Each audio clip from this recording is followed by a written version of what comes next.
Collective, which was funded in 2013 and focuses on amplifying the voices of Muslims and other marginalized youth.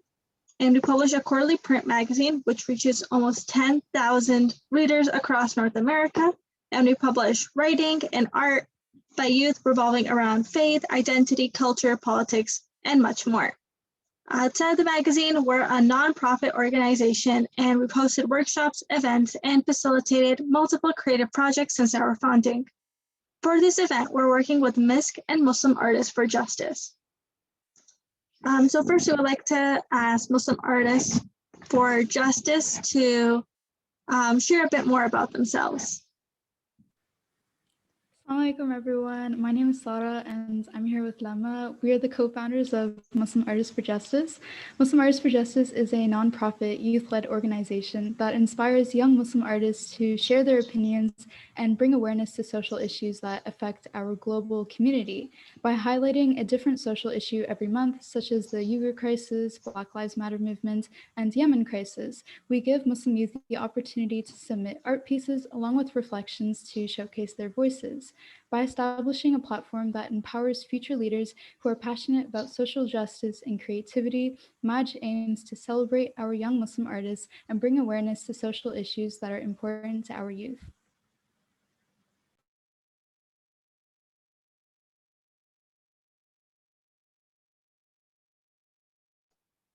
Awesome, thanks. And then we would also like to do Misk as well.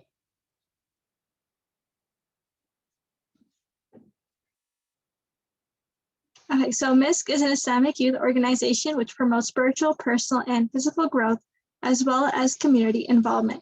They run an elementary, middle, and high school and a young adult program. So we'll be going on into our agenda for today. Okay.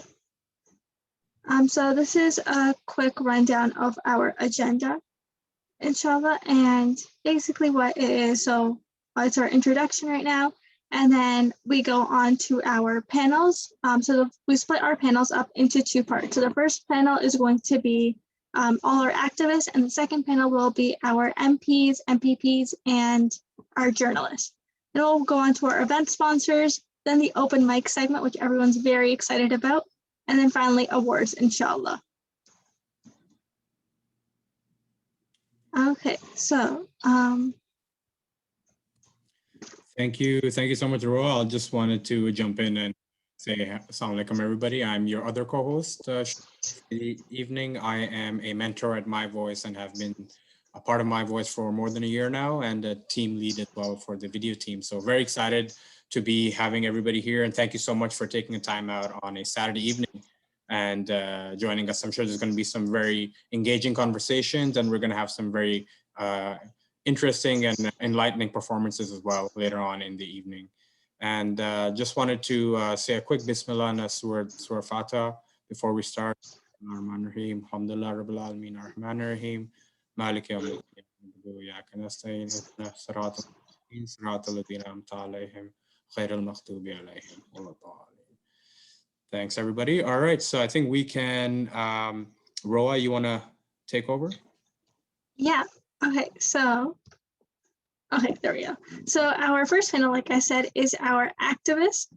And we'll start with Hanan. So she is a founder of BAM, which is Books, Art, Music Collective, and it's a youth-led collective in Ontario and New York, which aims to empower equity-seeking young people through art and community engagement.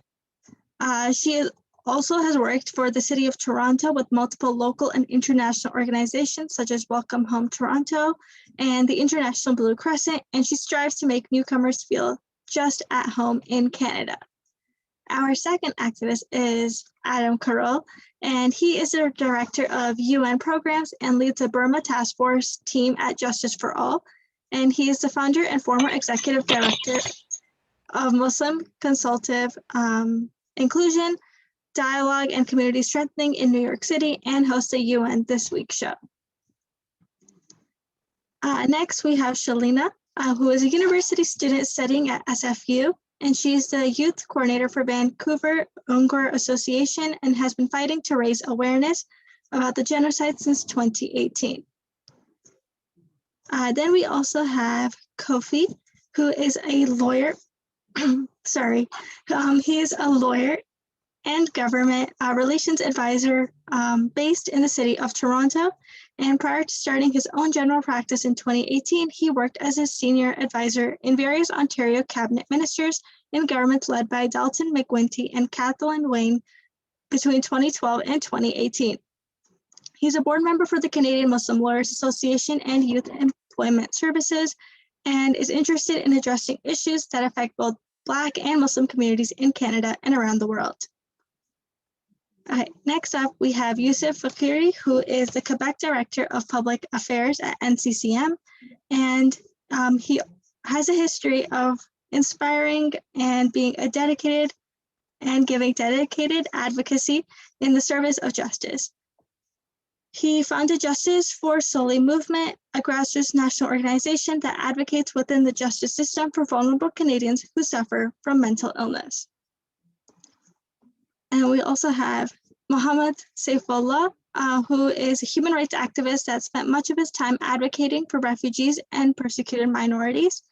And during his studies in college, he helped create the Canadian Rohingya Development Initiative to share evidence of genocidal intent by the Myanmar Armed Forces. And he currently works as an assistant researcher in collaboration with UNHCR Canada and St. Francis Xavier University, University of Toronto, on the social behavior of refugee children in India and Bangladesh.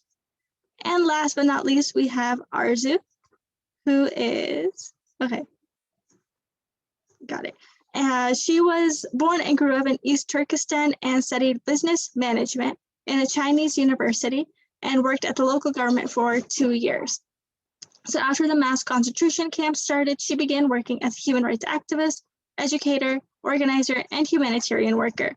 And she's a bridge builder for communication between the Muslims and other communities. So thank you everyone for joining us. We would just like to give you guys a couple minutes to talk about what you do because it's all very interesting. Yeah, and right before we begin that, I just want to remind everybody, if you would like to, please turn on your videos. It would be really nice for the whole event to have everybody's videos on. And secondly, after we're done with the panel discussion, there's going to be a question and answer section. Please ask any questions that you want for our guests. Please ask in the chat box below, and we'll be sure to ask those to our guests. So yeah, we can go ahead.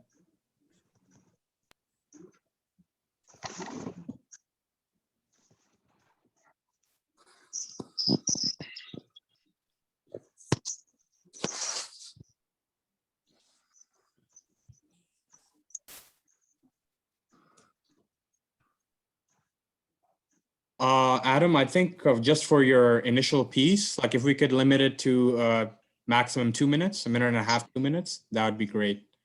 So anyone from the panelists can go. Adam, how about you? You can start off. Okay, sure. Since I jumped the gun there, I didn't mean to put myself first in line, but yeah, you know, I've worked in the Muslim community for about 20 years or so, also in human rights for maybe 25 years, and those concerns and interests overlap. And so, human rights in the Muslim community, what is that? And of course, it's every human rights or the rights of all humans are relevant to us, right, as Muslims. And so whether it's Black Lives Matter or whether as global citizens we want to look at what's happening in other countries, we should care about everyone's welfare. Now I used to work at ICNA Relief after 9/11, and we worked with detainee families, people who had been swept up in the anti-Muslim hysteria after the terror attacks at the World Trade Center. And so we worked very closely with families impacted by, arrests and also a lot of Islamophobia. Islamophobia, is also attacked our leaders and continues to attack American Muslim leaders. I'm sure you have that in Canada as well. Here in New York, my colleague who now leads the Muslim Consultative Network, Debbie Almontasser, was attacked for trying to lead a public school for Arab Muslim, or really Arab culture, not so much Muslim. But she was attacked for, supposedly creating a terrorist factory and all this crazy stuff on the covers of our major newspapers.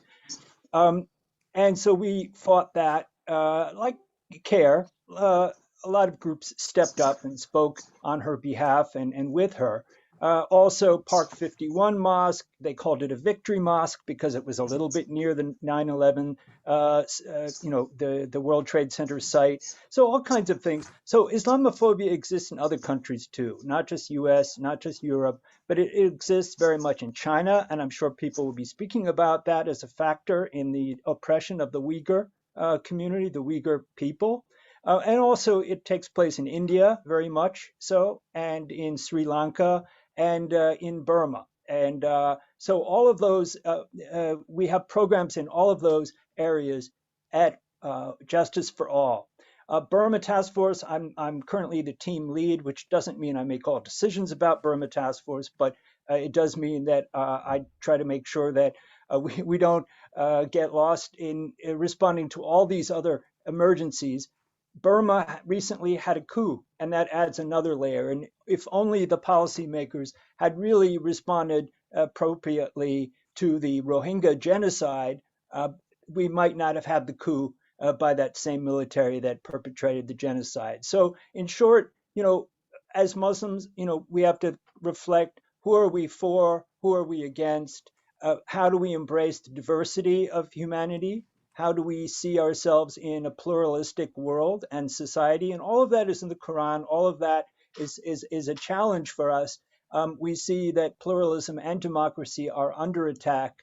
And just as we need to learn multiple languages in this world, we also need to learn to understand multiple points of view and traditions. So that's part of our challenge as global citizens. And I hope that you guys, as younger people, will be up for the challenge. So thank you very much.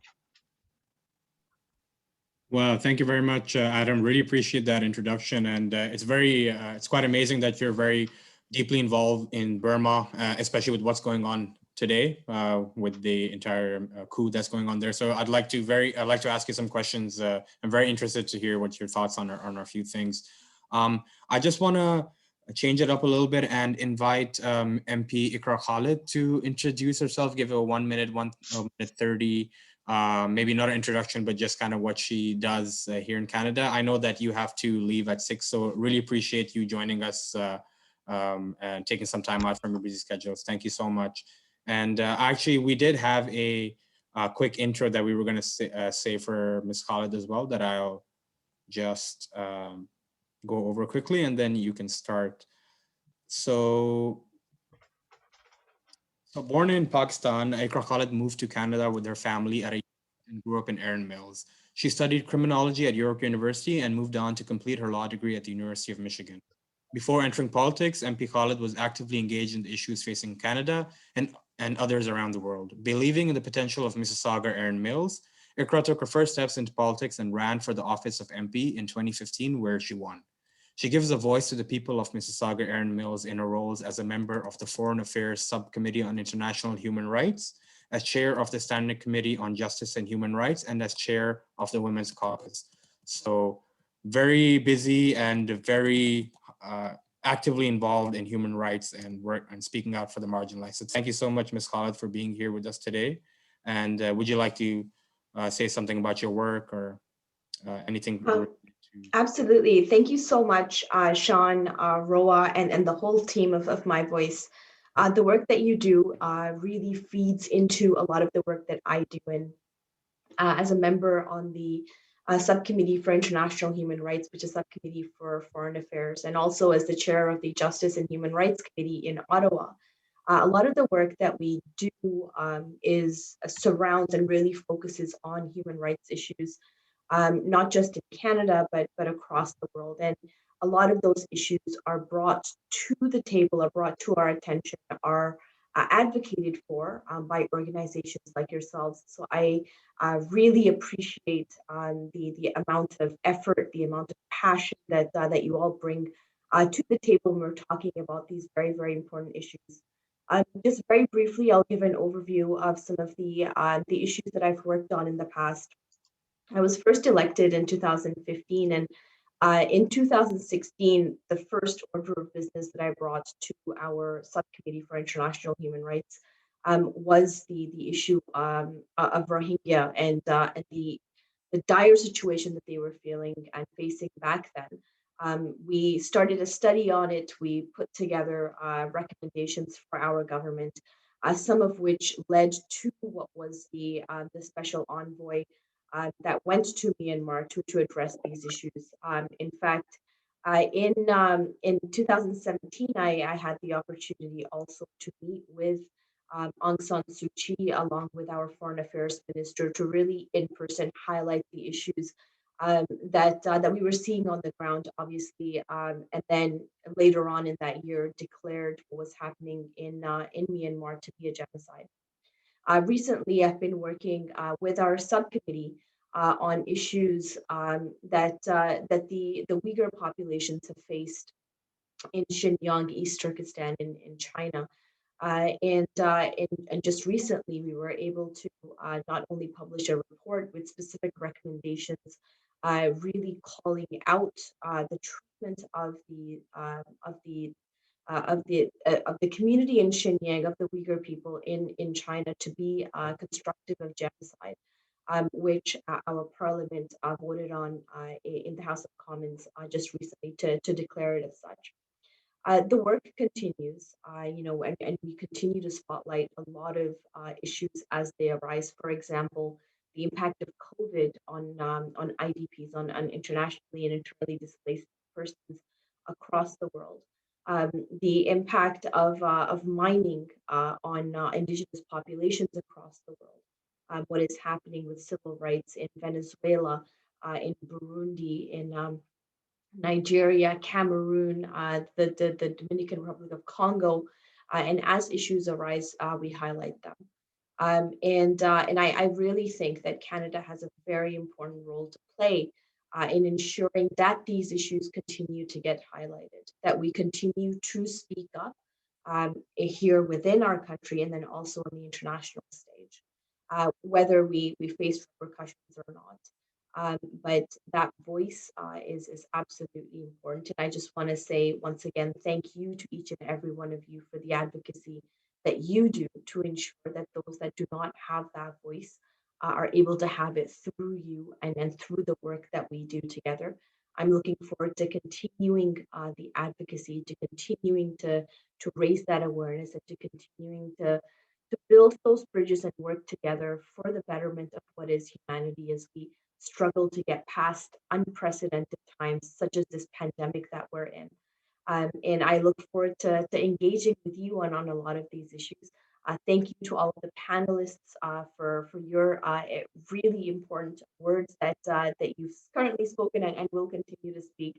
My apologies for my short time availability. I've just been sitting in front of a computer since a lot of hours throughout this day today as well. But again, I'm really looking forward to the discussion. Thank you. Thank you so much, Mpp Khalid. Really, really appreciate that. And yeah, we're all very excited to hear more about your insights and your experiences in the space that you've been working for, and very inspirational for all the work that you've been doing in terms of human rights. So thank you once again for joining us. We'll move on to our next panelist for this section, which is, I believe it is Hanan Nana. Did you want to give a quick introduction about yourself and just some of the work that you do? Sure. Thanks so much for inviting me and for organizing such an important event. As you mentioned, I'm currently directing a collective, the BAM Collective. BAM stands for Books, Art, and Music Collective. And the main goal of this collective, we wanted to create a creative space for young folks in Ontario to come to support equity-seeking groups and promote opportunities and give them a safe space to speak about issues that matter to them through arts and creativity. We've been receiving a lot of funds from the City of Toronto and from organizations in Ontario, and we've been collaborating on multiple projects. And currently we're preparing to launch the first ever social justice cafe and art for young folks in Ontario and New York City to come together to speak about these important issues through arts and creativity. And I also worked for various community organizations. I myself, a war survivor. I survived from the Syrian war, and I was welcomed in 2016 under the government support program of welcoming Syrian refugees. And I think that experience of having to be forced to flee the violence and live the refugee experience was an eye-opener for me about various issues that refugees face globally. And since I arrived to Canada, I've been investing a lot of time in working for international and local organizations. And I'll save some time because I know you have more questions, but I look forward to answering your questions. Thank you. Perfect. Thank you very much, Hannah. I really appreciate that. And like I mentioned earlier, really excited to hear more about what you have to say, especially in your work, working at the grassroots levels and your personal experiences as well. I would like Mr. Seyfallah to please go next and just give a quick introduction on yourself as a panelist and the work that you're doing. Assalamu alaikum and good evening to everyone. First of all, on behalf of the Rohingya community living in Canada, I wish to express my sincere thanks to all of you, all the Canadians, for your solidarity, supports toward the Rohingya peoples. And I think I don't need to mention who the Rohingya are in these situations. Thanks to Adam and Ikra for telling something about the Rohingya people. So quickly, if I want to say something, so we have a young Rohingya team in Canada, mostly in Waterloo regions. We are about maybe 1,000 people, only 1,000 people all over Canada. 600 are in Waterloo regions. So we have a young Rohingya team in Kitchener and Waterloo. Mostly we are university and college students. We hope you all see and know that we lobby with the governments and NGOs, educational institutions, and individuals to highlight the Rohingya crisis and greater awareness and seeking opportunity for higher educations for the refugee students. We have the newcomers, asylum seekers from the Rohingya community now, the community living in Kitchener-Waterloo. We collaborate with most of the Canadian organizations, Muslim organizations, and we mostly work on the youth development programs. We do so many online English programs for the refugee students in the camp, living in the refugee camps. So I don't know, we will have a panels to discuss about these things, but as this event is, especially on blind injustice, so I must say one thing is that I would be ungrateful if I tell the Muslim community in general don't care about the Rohingya community, but we do have we feel as a Rohingya community in Canada, we feel like we are marginalized by some selected group of Muslim communities now, because if I say specifically, they are the Muslim charities. They are collecting millions of donations on the name of Rohingya, but they are not spending a single penny for the Rohingyas. So that's the blind injustice for the Rohingya community. I personally and we personally approach to all the Muslim organizations who are collecting donations, and we talk to them.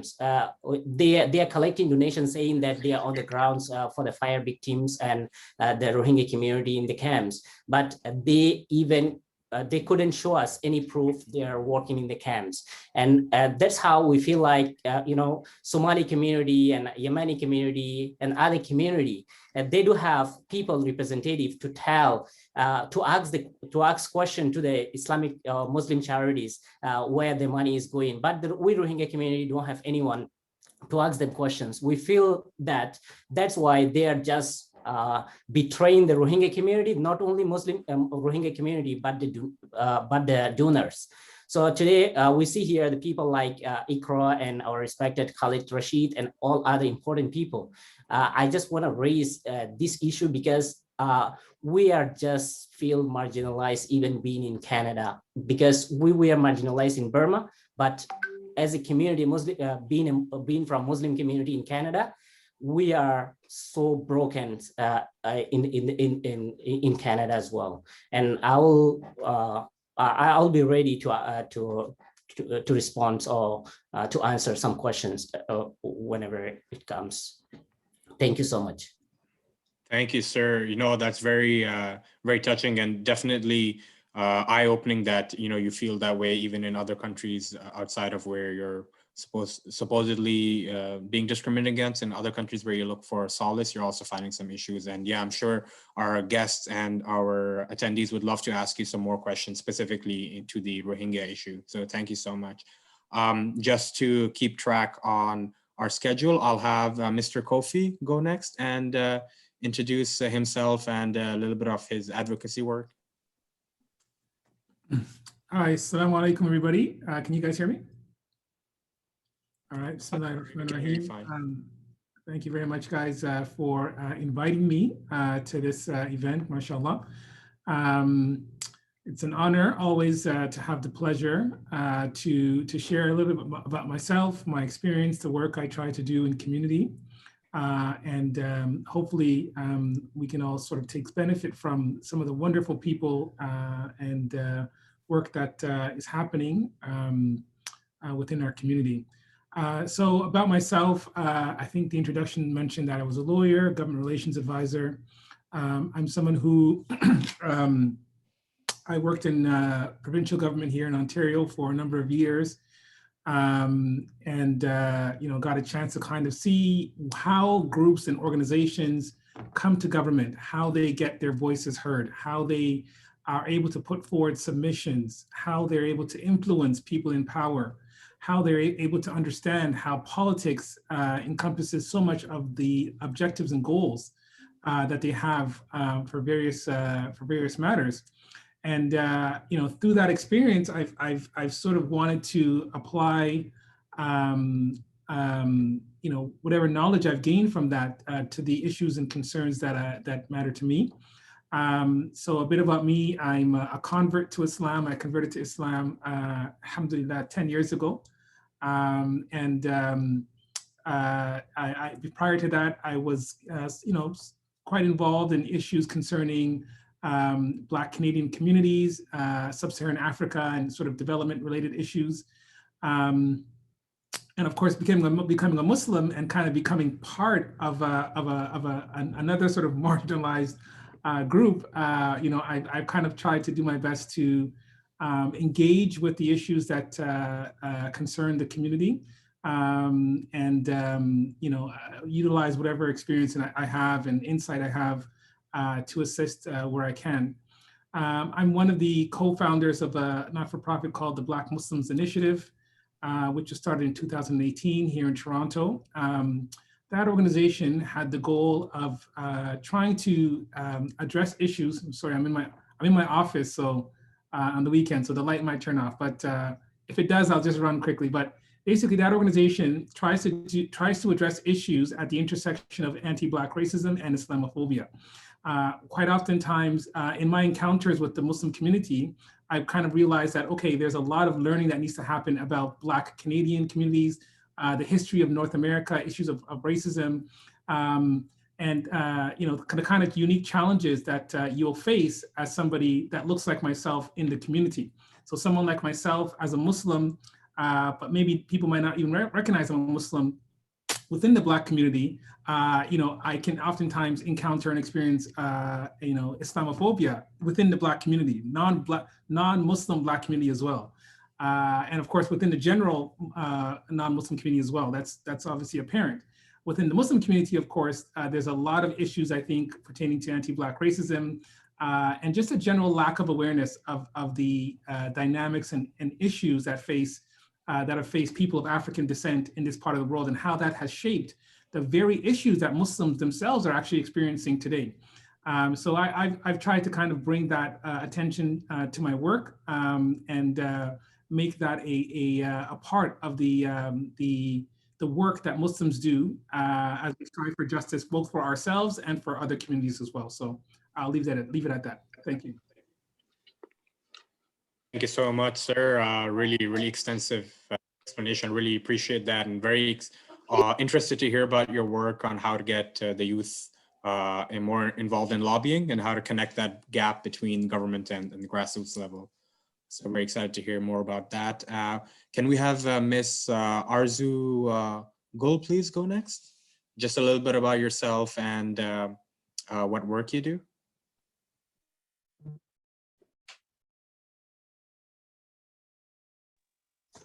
I think you're muted.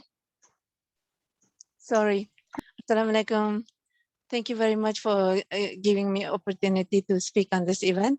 I'm an Uyghur Muslimah, alhamdulillah. I was born in East Turkestan, and I studied in one of the Chinese university 4 years. So I had experience in living in the Chinese cities, and also I worked in the village government.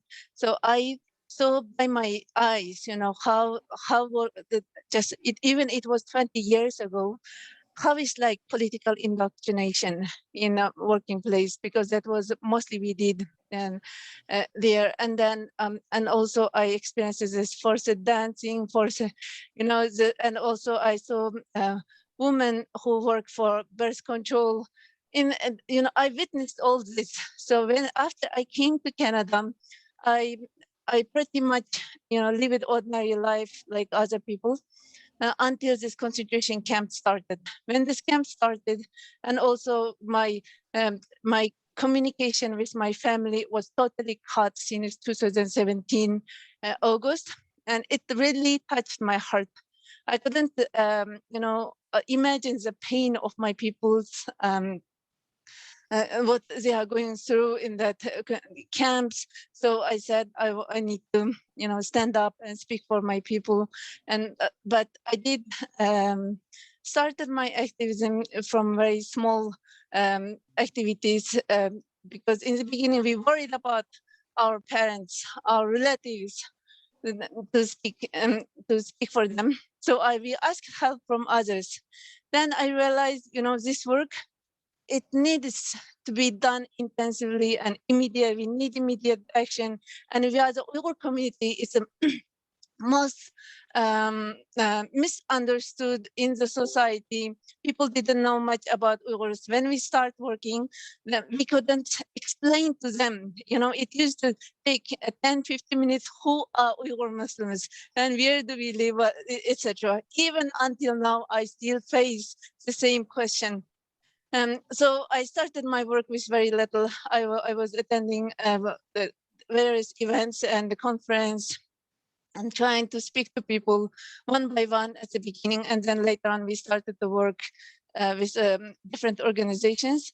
Currently, I'm a volunteer for ICNA Relief Canada.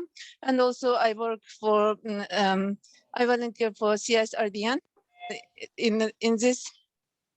With CSRDN, we mostly focus on working against the forced organ harvesting in China. But I cannot, bring up this topic today because of the audience audience age group. So I have to talk about very light information about Uyghur genocide, because Uyghur genocide has many layers, many aspects. Some of them even it's very hard to talk about. And so today I will just give short introduction, why did it happen and what's going on, and even about what's going on, I will just mostly speak on very light topics, inshallah. And so far, I work with several Uyghur organizations. So if some people wanted to help Uyghur cause, when they contact me, if I cannot help with them, usually I connect them with other Uyghur organizations, or someone wants to make research, I connect them with Uyghur scholars and professors. So I'm trying to do whatever I can for my people. Thank you so much, Ms. Arzu. I really appreciate that. I think think the Uyghur issue is a one that's kind of swept under the rug a lot of times and not given enough attention compared to the other ones. So very interesting to hear your perspective, and you can shed light on some stuff that most people, I think, are not aware of. And lastly, for this panel, we have Ms. Shalina Nurli. So to just introduce yourself and a little bit about the work you do, and then we can get right into the panel discussion. Okay, assalamu alaikum everyone. My name is Shalina. I'm also an Uyghur. I currently live in Vancouver. I was born in East Turkestan as well, but we moved to Canada about in 2005, just like the same reasons as Arzu, like, you know, like the situation was getting tougher for my parents as well. My mom was a teacher and she was getting complaints about her hijab and how, you know, eventually she's going to have to take it off. So with all these reasons, things getting tougher, we successfully immigrated to Canada, alhamdulillah. And so since then, I grew up knowing about the situation, about, you know, Uyghurs and how the autonomous region is our land, how it's East Turkestan. But I don't think I really understood how deep it was until the 2009 massacre that happened in Urumqi, the capital city of the autonomous region. So ever since that massacre, I think my eyes were more open to what the situation really was and how Uyghurs are discriminated in China by the Chinese government, not just for a religion, but just for the sake of being Uyghur. Because in the autonomous region, East Turkestan, there are different Muslim groups like Hui Muslims. So they're not Uyghur, but they are Muslims. And they are persecuted to a certain extent, but they're not persecuted to the same level that Uyghurs are. They're not sent to concentration camps. They're not sent to, like, they're not detained for like no reason at all. They are persecuted, but they're not to the same extent. So I think when I started realizing those things, that's when I understood that, you know, it's not just our faith, but it's also just our existence. And I think we've seen that with the Canadian history with Indigenous assimilation, cultural assimilation, where they assimilated the original, the Aboriginal groups to gain full control of their land, to gain full control of stolen land. So the situation with the Uyghurs, okay. With the, I think there's some song going on in the background, that's why I kind of, Yeah. okay, sorry about that. But basically, so whatever happened with the indigenous groups, cultural assimilation, that's the same situation that's going on with the Uyghurs to gain full control of our land. Many of you guys probably heard of the Belt and Road Initiative that the president of China has planned. And 4 of the major routes of this initiative are in East Turkestan, because East Turkestan is borders countries such as Afghanistan, Pakistan, and all the other countries that have signed onto the deal with China. So there are also political reasons as well as religious reasons and also just ethnic reasons. So since 2018, since the news of the concentration camps started getting more released and more evidence were coming out, that's when I started my activism. And my activism at first wasn't really as big as now, I guess. It was more just on social media and raising awareness as much as I could. But in recent years, I've worked with the Hong Kong groups in Vancouver, as well as Alliance Canada. So it's an alliance group with Tibetans, Uyghurs, and other minorities that are under oppression by the Chinese government. And we've held press conferences as well as Q&A panels where we've had major speakers who are anti-CCP come in, and we've had conversations just like this as well. And so in recent events, some of the work that I've done is here at UBC, University of British Columbia, they have a China forum. So it's a Biz China student club, a business student, a China business club. So it's just students where they learn about business, but instead what they do every year is they have a forum where they invite Chinese speakers, Chinese business people. And some of the speakers that they invited this year was a representative from Huawei. So as we all know, Huawei is connected with the genocide in East Turkestan for some of their things called the Uyghur alarm. So basically, if you have facial similarities to an Uyghur, then you're like tagged, I guess, essentially, as Uyghur, so they can keep an extra eye on you. So they are connected with the Uyghur genocide. And so with that, we've had a campaign where we tried to get the event shut down, because this wasn't the first time that they invited groups that were associated with the genocide, but it was the second time. the first time they invited AI companies and people that were directly involved in the Chinese government. So that's some of the work that I've been doing. And in most recent, I don't know if you guys have heard about Bill Yi, who is a former advisor to the BC Premier. He recently came onto a Mandarin, a Cantonese radio show where he denied the whole genocide and said the entire genocide was based on lies. And thankfully, through our campaign, through the Hong Kong campaign, they were able to get him off of the Chinese Canadian community. So those are some of the works that I've done, and I'm excited to share with you guys. And thank you guys so much for giving Uyghurs a platform to talk about this issue. Thank you so much, Shalina. It's great that we have two representatives from the Uyghur community here. I think it's probably the most amount of people from your community that a lot of us would interact with. So this is great, and we're going to have some very engaging and very interesting questions coming up. So let's get right into the actual panel discussion for the evening.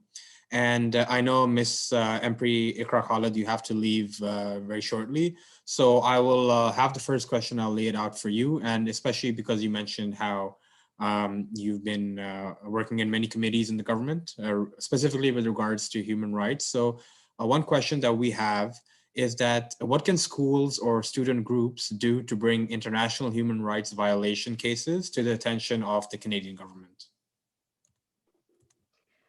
Thanks so much for that question, Sean. And as I said in my opening remarks, one of the most effective advocacy groups are our groups of youth that really band together, that really organize well together. And I'll tell you kind of, in a general way, how I prioritize what lands on my desk. So I receive, as a member of parliament, maybe 200 to 300 emails a day. And out of those 200 to 300 emails, you can group them based on issues that people are writing about, that people are concerned about. And what I find myself doing is that obviously if I get 100 emails on one issue versus 2 emails on another issue, I, as a member of parliament, would prioritize the 100 email issue as opposed to the 2 email issue. And I always use this as an example when I talk to youth advocacy groups in Mississauga, Erin Mills, and across the country, and saying, you don't understand the amount of power that your words carry in terms of impacting the change that you're looking for. Greta Thunberg, I use her as an example, is one small girl who really changed the world landscape on climate change, brought together a lot of people, made sure that elected representatives are paying attention. So email writing campaigns are very, very effective. The second thing I would really advocate for and encourage our youth to look into are e-petitions. E-petitions through the House of Commons, ourcommons.ca, you should be able to follow the links there, starting an e-petition, finding a member of parliament to sponsor an e-petition. Basically, all you need is 25, 30 signatures in order for it to be presented and tabled in the House. An e-petition is open and live for about 120 days. Once it's tabled in the House, though, the amazing thing about e-petitions is that it triggers a response from the federal government on whatever issue it is that the e-petition is raising. And that response has to be provided within about 45 days of that petition being tabled and closed. So, those are 2 things that I find to be very, very effective. The third is obviously writing to committees where a lot of these studies, a lot of these issues are really dissected and really, heard. We hear from experts on a very regular basis on these issues. So writing to the Subcommittee for International Human Rights, to the clerk, again, ourcommons.ca, you can find the contact information for the committee clerk, for example, to Foreign Affairs, to whichever else committee that you think your issues are relevant for. And then just meeting with members from all levels of government and just letting them know how you feel, because it's our job as elected representatives to listen and to advocate for you. So I hope that was helpful. Those are 3 top things that you can do to advocate better. And reach out to me. I'm here as a supporter and as an ally to help guide you through that process as well. Thank you for that. My next question would be for Brother Kofi. I just wanted to ask, what do you think are the most important changes that we as a community must take to make a better environment for everyone? Okay, Assalamu alaikum. Okay, so I think I heard the question. I think there was a bit of a pause there for a second. So I'm just going to repeat it, just confirm. So you said, what do I think are the most important things that the Muslim community needs to do in order to make, to help make sort of better change for Yeah. everyone? Okay. And by everyone, do you mean everyone in Canada, the Muslim community? Who do you mean? Mostly the Muslim community, because we have a lot of struggles going on that no one really takes part of. Yeah. But yeah. Yeah. No. Okay. That's a good question. Well, you know, I think you know, first and foremost, I think, you know, most of us are naturally inclined to be engaged in the things that are most readily sort of connected to us, right? So, you know, if you are from a particular ethnic background, if there's an issue happening, you know, in a region of the world that, you know, your ancestors come from, your family comes from, or when you were born in, then naturally, you know, you feel a certain pull towards that, right? The challenge, of course, is that if that's the case, then we would never get anybody advocating for our Uyghur brothers and sisters, or advocating for the Rohingya, because they're small communities, right? And so we're going to get swallowed up by those communities within our small subset of a community that have a bit more sort of numbers, or have a bit more resources. So I think we kind of always kind of have to practice a bit of an awareness within ourselves about which voices are constantly being brought to the table, which issues do we hear about. I would say, you know, when I became a Muslim over 10 years ago, of course, going to the masjids, I would hear a lot of khutbahs. In the khutbahs, a lot of, you know, the imams would make du'as for, you know, Kashmir, for Yemen, for Palestine, like different places. And I'd be like, okay, I never heard anybody say anything about, you know, Nigeria or Central African Republic, right? And there were some crazy things happening in these parts of the world. And so I kind of, you know, or even the indigenous community here in Canada, right? And I would just say, well, you know, it's a bit of a shame, because for us Muslims who are feeling the pressure of being seen as a suspicious, you know, fifth column in this society, those communities as well, you know, have been dealing with, you know, similar pressures, you know, prior to us. You know, those communities, for example, that have been here, who are descendants of enslaved Africans, who have been marginalized for many, you know, decades, centuries in this part of the world. You know, indigenous communities as well, and of course, those smaller groups within our group who also deal with these issues, but don't necessarily see themselves reflected in some of our mainstream kind of institutions and centers. So I think we kind of have to always, and this is a good example of it, I think this is a good, we kind of always have to remember that, you know, there are always, even within a marginalized group, there are still hierarchies of privilege, you know, as weird as it sounds. And that needs to become part of the way in which we do our work.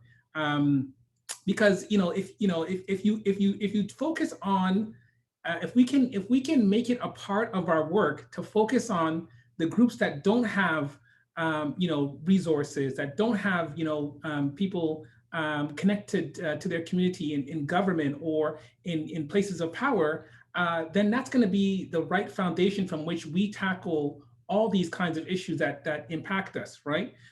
So I think we kind of have to constantly be asking ourselves those questions and be stepping outside of ourselves. You know, I was very fortunate, you know, to learn about the Uyghur issue a couple years ago, when a brother had reached out to me Brother Mehmet Toti, he had reached out to me, and I went to a masjid to learn about it. I was one of the few non-Uyghurs at the event, and I was blown away. I couldn't believe this was happening, and that I wasn't hearing anything about it in the Muslim community. So, you know, although I tended to speak a lot about issues pertaining to anti-Black racism, pertaining to, you know, continental Africa, I immediately knew that I had to talk about that in my circles, in my social media, whatever opportunity I had. I had to lend myself in some way to bringing an awareness to that, because this was a small community, and they needed our voice and our support. So that's just one I think sort of foundational sort of approach, I would say, that needs to guide our activism and our work.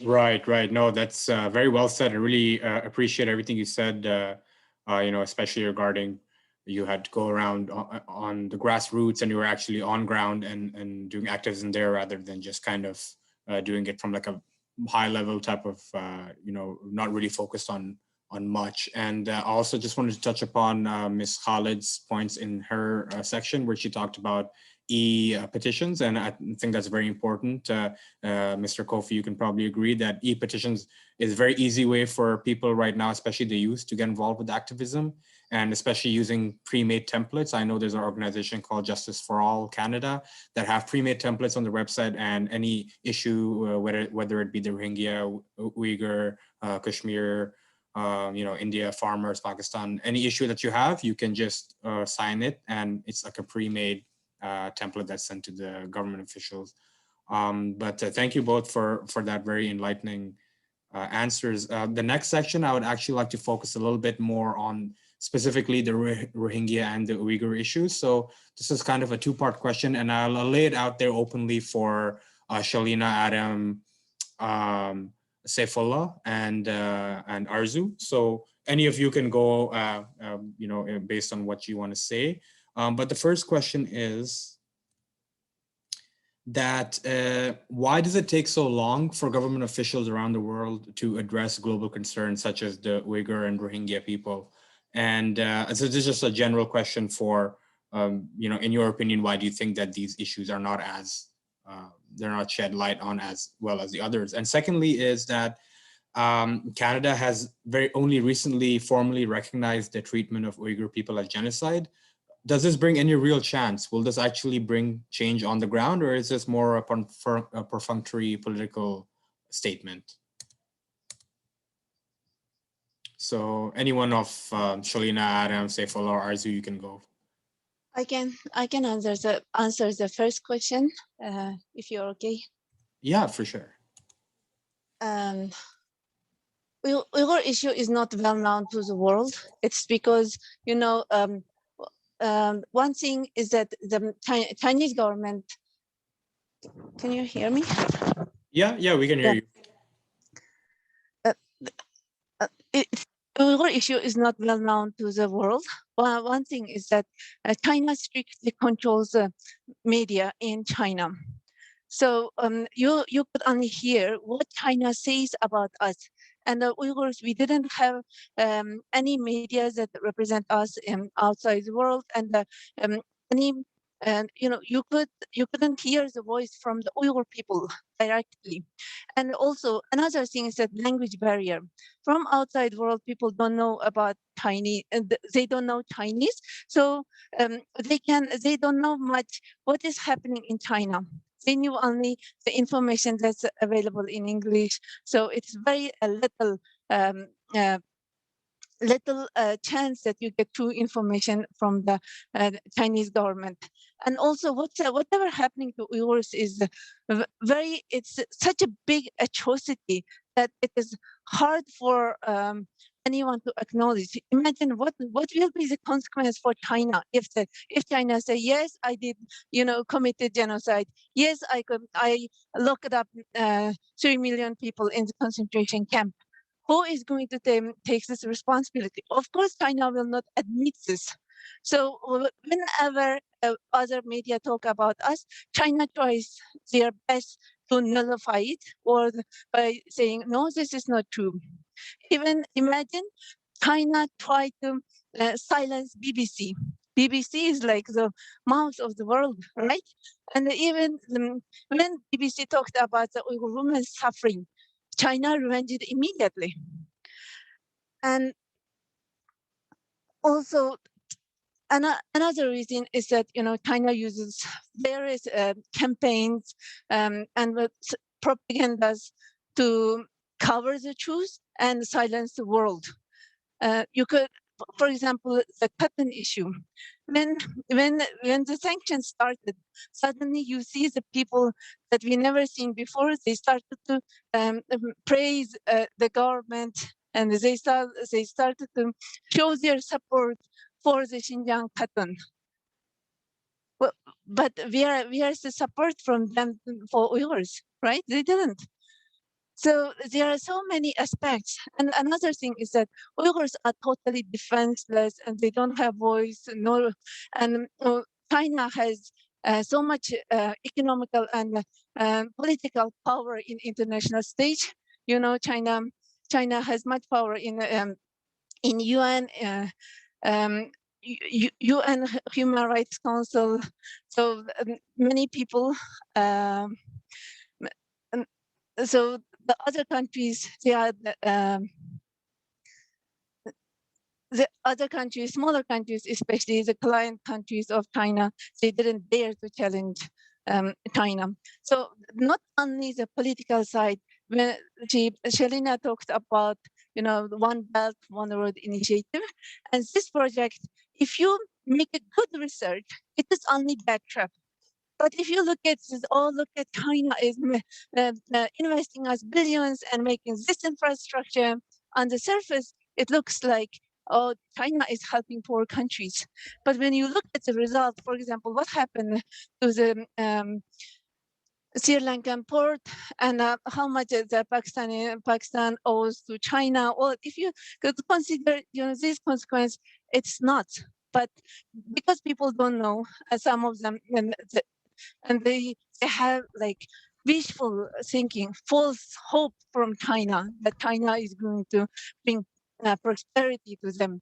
But when China make business, they don't do it just in one way.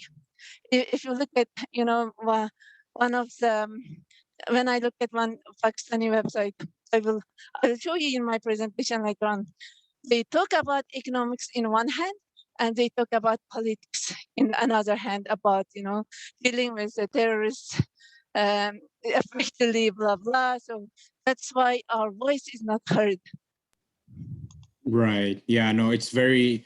I think you raised a really important point that China's political cloud, especially right now, it's a emerging superpower. It's competing with the U.S. So they have a huge amount of pull behind them, and it's very unfortunate that the Uyghur issue is one that they've decided to completely put on the rug and completely fight against. And it's very, I think what you said is very important. We have to realize that there's a lot of political and geopolitical issues in this issue as well, that if we want to help the Uyghur people, we have to recognize that. Mr.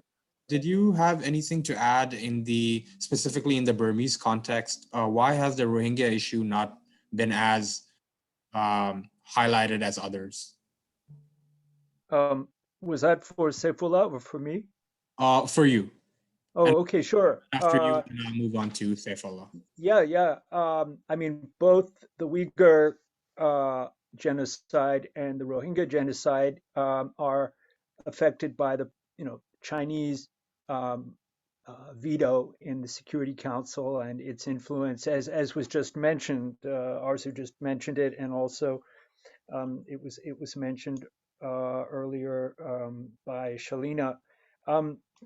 The Belt and Road, all of that, unfortunately, influences the OIC countries. I mean, we've got how many Muslim nations are members of the OIC, the Organization of Islamic Cooperation, and yet, they've done very little for the Uyghur, which is shameful. And I think that it does call for us to scale up our efforts which means a popular movement in all these countries, pressuring every single nation from Pakistan to Saudi Arabia on across. Every Muslim nation needs to feel that there's a political price to pay for selling out and betraying Muslim sisters and brothers in East Turkestan. But one thing we can do, we can boycott. It's very hard, to be honest, to boycott all Chinese goods. We organize a fast in Ramadan that we encourage people to reduce their intake of Chinese-made goods, but there may be a better way to do it as far as being very specific. There are some companies that have refused to stop doing business in Xinjiang, in East Turkestan, such as Mubi. Mubi, I guess, is a clothing manufacturer. Others have actually responded to popular pressure, and now there's a boycott going on in China against them. So, both sides can play that game, you can say, but it's very important for us not to put in money and buy clothing that's made by slave labor in Xinjiang, by Uyghur Muslims. Also in Burma, the French oil company called Total, big oil company, it's refused to stop doing business and paying the Burmese military. And so when you have that kind of corporation that refuses to abide by any human rights concerns or values, then we really should be responding with a boycott, in my view. So that might be something that you would want to take on during Ramadan as part of your fast, not to have, because is something halal if it's been made by forced labor or slavery? I would say not. Yeah, that's a very important point. I think that's something that we can all do very easily, boycott. So definitely that's one type of activism that we all in today's session that we can go away from. Seyfallah, did you want to add something specifically in the Rohingya context? Because I know that's you're very well versed in that. Yeah, first of all, when before I come to Canada, I thought the Rohingya are the most persecuted people. But when I heard and just studied about Uyghur people, we feel them, how they are going through. We always try to support them in their cause with the people wherever we have connections. So I would like to say our Uyghur brothers and sisters, we are with you. We feel you. So, they know how technically make it in a way that. Is there sound? Yeah, I don't know if someone was speaking or is that in the background, but oh yeah, you can go ahead. Yeah, recently, thanks to Adam and Justice for All and Burma Task Force, they have been doing a lot of work on Burma issue, and Adam is very active day and night, just following the Burma issue. This recent coup, the military coup, has covered up the Rohingya issue, even ICJ case, and some of those who are in Canadian governments and United Nations, they have been reminding us. You shouldn't forget what the Rohingya cause is. And you mentioned some things before. The Canadian governments or other governments, when they talk about the Uyghur and Rohingya, whether it is a political statement or anything else. So unfortunately, I had to say that thousands of millions of resolutions and statements were made by the government, European unions and NGOs, and demanding for peace in Burma and China for the Uyghur and Rohingya, but nothing is going effectively. And even in Burma, Rohingya case remains one of the top cases. But now this military coup divided the people, and we should be united as a people, as a Burmese people. But some people are saying, Burmese people are saying that the Rohingya case is a new case. a new issue. And then some people are saying the Rohingya issue should remain as before. The Shan, Kaching, and other cases are the main long-standing case. So we should focus on this thing. And even from the United Nations, I don't want to names, but from some representative from Canada, they have been saying us that the Burmese people who hate the Rohingya peoples for a long time, they still hate us. They still hate the Rohingya people, Rohingya cause, but they need the Rohingya and all the international community support.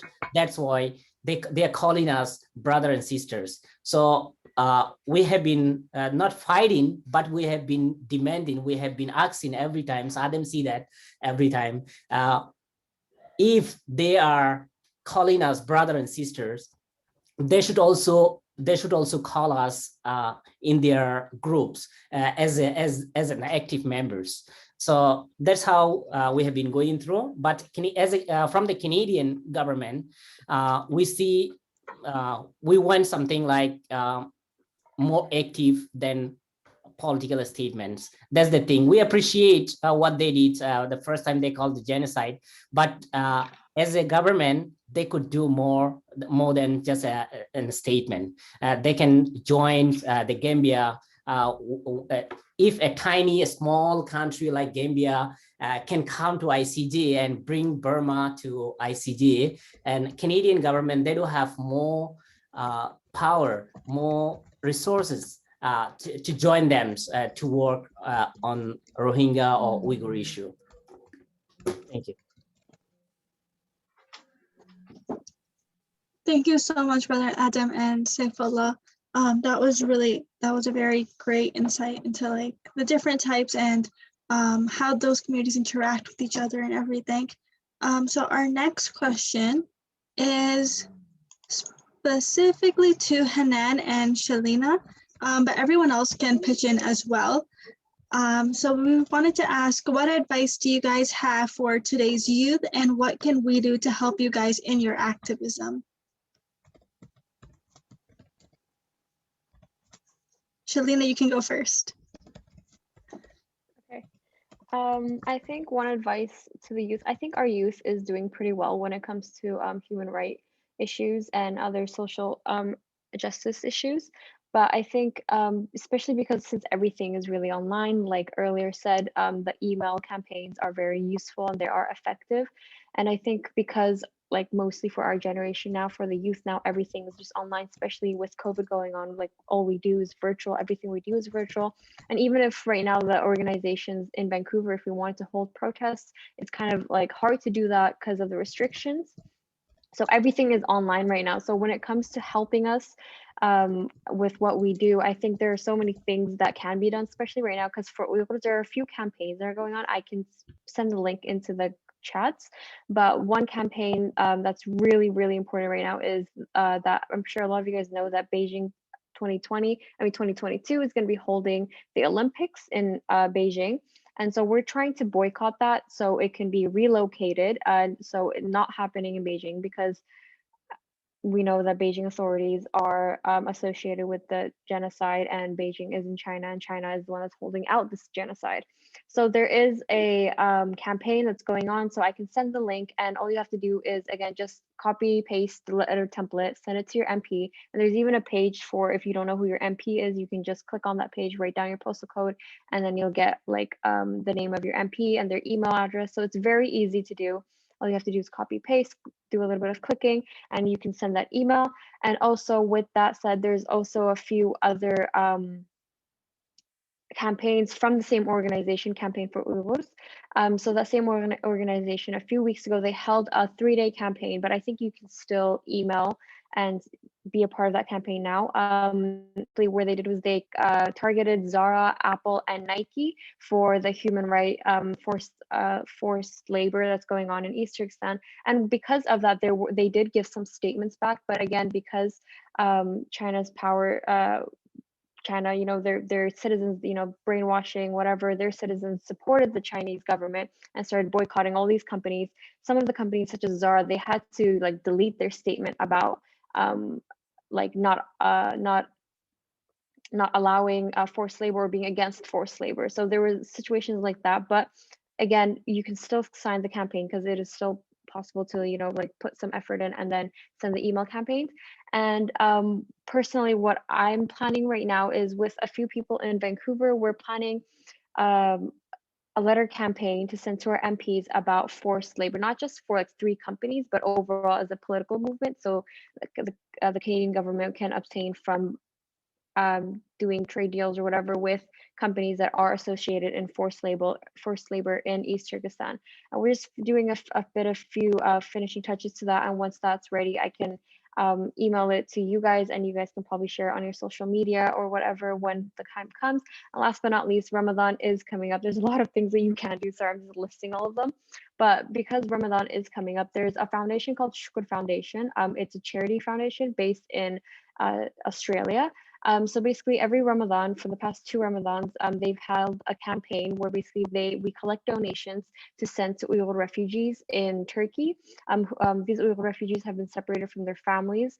When I lived in Turkey for about 2 years, I met lots of Uyghurs, not just adults, but kids who maybe have their parents, their one parents, like their mom there, but their dad they haven't seen in years. And then they have their dad with them and they haven't seen their mom in years. So I've seen so many young kids at like the age of 10, 11, 12, you know, they're still kids, they're supposed to be living their lives, but instead they're, you know, they're being the father of the family or the mother of their family, whether mom or dad goes to work, they're at home cooking and cleaning for their younger siblings. They're making sure they're going to school. So it was just very heartbreaking to see. And because there is only just one parent, or maybe sometimes no parent at all, they do struggle financially. And so this organization is a nonprofit organization, and it goes strictly to those kids and families that are separated from their families. So I would strongly suggest that maybe even share the campaign as well. And maybe if you can donate as well. I'll send a list of the links that of everything I just said right now. And so it's not too confusing. And hopefully if you guys want to help and, you know, help make a difference, those are some things that you guys can do for those other people.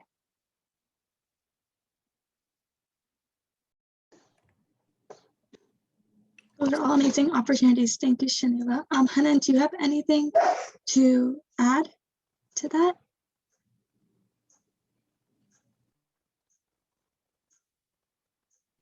I'm not sure if Hanan is here, or maybe I think one of yes, sorry, Okay. my internet was cutting off, so I missed the question. Is it what we can do to support youth activism? Yeah, or what can the youth do to help support activism? Okay, so well, I echo what Shalina was saying about youth. We have the power, and we have energy, and we are so motivated to work to support each other and speak up for justice. But I would say that this is something that I've been working on in the past 2 years is providing a space, because most of the time we don't get a space to speak up about these issues and work closely and collectively. And that's what we've been doing at BAM. We're trying to provide a creative space for young folks to come together to understand each other and to create dialogue and bridge the gap between different communities to speak up for the against the injustice. But I would what Mpp Khalid also said today, it's very important to always connect with other younger like your age, to work with them, to write letters to your MPs and MPPs and elected officials, and even to the Prime Minister, and also use technology and social media. And that's a great way for us to share the stories and to tell the stories, whether by writing a blog post, or by creating a group of and sharing resources, or by hosting those events, or simply by creating a TikTok. Now most of the young generation are using TikTok, and I think it's a great tool to bring awareness to issues affecting vulnerable communities. But I would say, giving platforms and providing a space is the most important thing we have to give to younger generations to be able to speak against the injustice. And I wanted to take this opportunity to mention at BAM, we are working to launch our virtual social justice cafe, which is going to be launched just upcoming June. And we are looking for young generation. So we need young speakers and young advocates and young performers to speak on various issues. We're starting with the missing and murdered Indigenous women, which is an important topic that is mostly ignored by media. So if you are passionate about this theme and multiple themes, please follow us and connect with us, because we are looking for you to be able to speak against these issues. Thank you.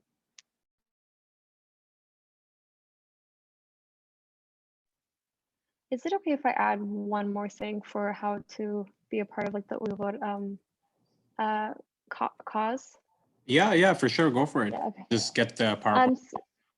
Yeah, so I talked a lot about like campaigns and stuff, but also speaking of social media, there are quite a bit social media pages that you can interact with that do have a lot of explanation of Uyghurs, but not just on the genocide, but as people and the culture itself. So which I think is really important, because when people think of Uyghurs nowadays, we only think of the genocide, which is necessary, but you know, Uyghurs are much more than that. We have our own culture, we are Turkic speaking, we have different languages, we're very different from Han Chinese, etc. So I think that could be a really cool way to get to know the culture. Some of the Instagram pages that I know, one of the really big ones is called Uyghur Collective. So they do a lot of posts about Uyghur situations. And also there's a network called Tarim Network. We have podcasts once a month where we interview Uyghur people, and sometimes even like people who aren't Uyghur but are scholars on Uyghur situation who are connected with the Uyghur causes and stuff like that. So that's more like a more social way of being being involved in the situation, whereas what I said earlier is more like, I guess, just paperwork and just sending emails. But that's also something else that you guys can do as well. I'll also send links of these pages, so if you guys want to read up and be a part of the community as well. Thank you.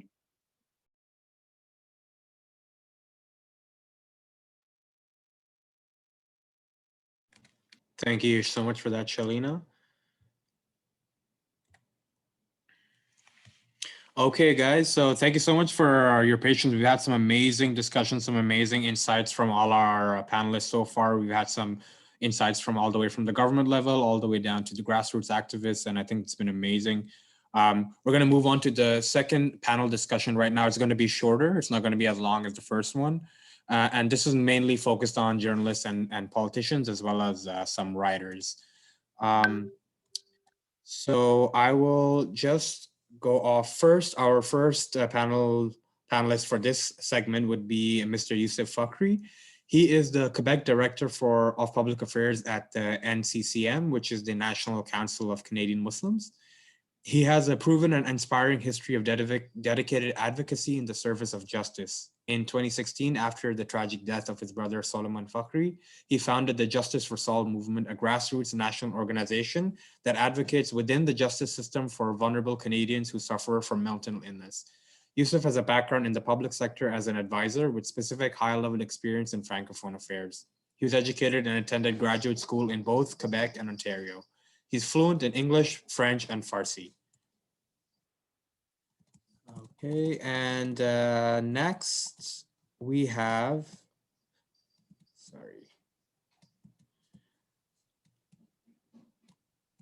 we have Mr. Mpp Khalid Rasheed. He is a member of provincial parliament for Mississauga East Cooksville and has lived in the Mississauga East Cooksville for over 15 years. He graduated from University of Guelph with a degree in business administration and received his MBA from the University of Bradford. Prior to entering politics, he worked in banking, telecommunications, and the service sector. Previously, he worked as the top enterprise account executive at BlackBerry. And as a longtime community advocate, he is very passionate about his involvement with local organizations and causes. After that, we have Aisha Nasser. She studied multimedia journalism in Pakistan. She's a writer. She's a contributor to Hit Record and has worked as a web producer at the Hamilton Spectator and the Toronto Star. She enjoys hiking trails, reading fiction, and writing handwritten letters to loved ones. We were supposed to have MP Salma Zahid join, but unfortunately she had a family emergency, so she won't be able to join us today, but it would have been really amazing to have her input into our discussion today. And lastly, we have someone from the journalist community, Rene Olozzi. She is a journalist who used to work for the Toronto Star. She is a storyteller and creator, always looking for new opportunities to learn and grow as an individual and as a journalist. She has a keen interest in the intersection of racism in our public and specifically educational sectors, as well as stories on immigration, global politics, and national security. In her free time, she likes to go running, practice French, watching a TV show in an obscure foreign language, or watercoloring. So I know I kind of rushed through all those intros. So thank you so much, everybody, for all the panelists and all our participants who are going to be speaking in the next section of this event. I would just like to, before I start off with my question to Mr. Yusuf Fakiri, and I would like to give him a quick intro about himself and his advocacy work. I would just like to show a short YouTube clip on what exactly Mr. Fakiri is doing regarding his organization, Justice for Soul. So just to give an idea of what Mr. Fakiri does, and then we can jump right into the panel discussion as well. So let me know if anyone can't hear the audio. Here as immigrants from Afghanistan. We came to Canada in the early 1990s. I was 9 years old. I was the oldest of 5. Suleiman was the second. We were a very close-knit family. Right off the beginning, we knew Suleiman was special from the rest of us. He was more athletic than all of us, and academically, he was leaps and bounds ahead of myself and the rest of my siblings. Suleiman was enrolled at the University of Waterloo's engineering program. During his second semester in his first year, he got into a car accident. Shortly after this car accident, Suleiman was diagnosed with schizophrenia, and his life's trajectory would forever change. December 15th, 2016, it was a Thursday night. 2 police officers came to my family's home. An incident happened with a neighbor, a confrontation happened with the neighbors, and he ended up being taken into custody. Suleiman was ordered by a judge to be transferred to the Ontario Shore Centre for Mental Health.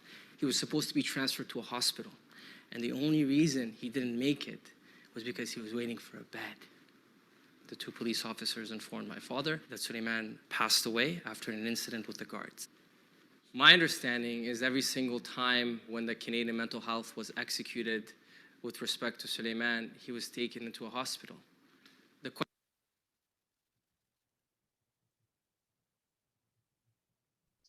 question we now have to ask is, why was he taken to the Central East Correctional Center, where he lost his life at the hands of individuals that were supposed to take care of him?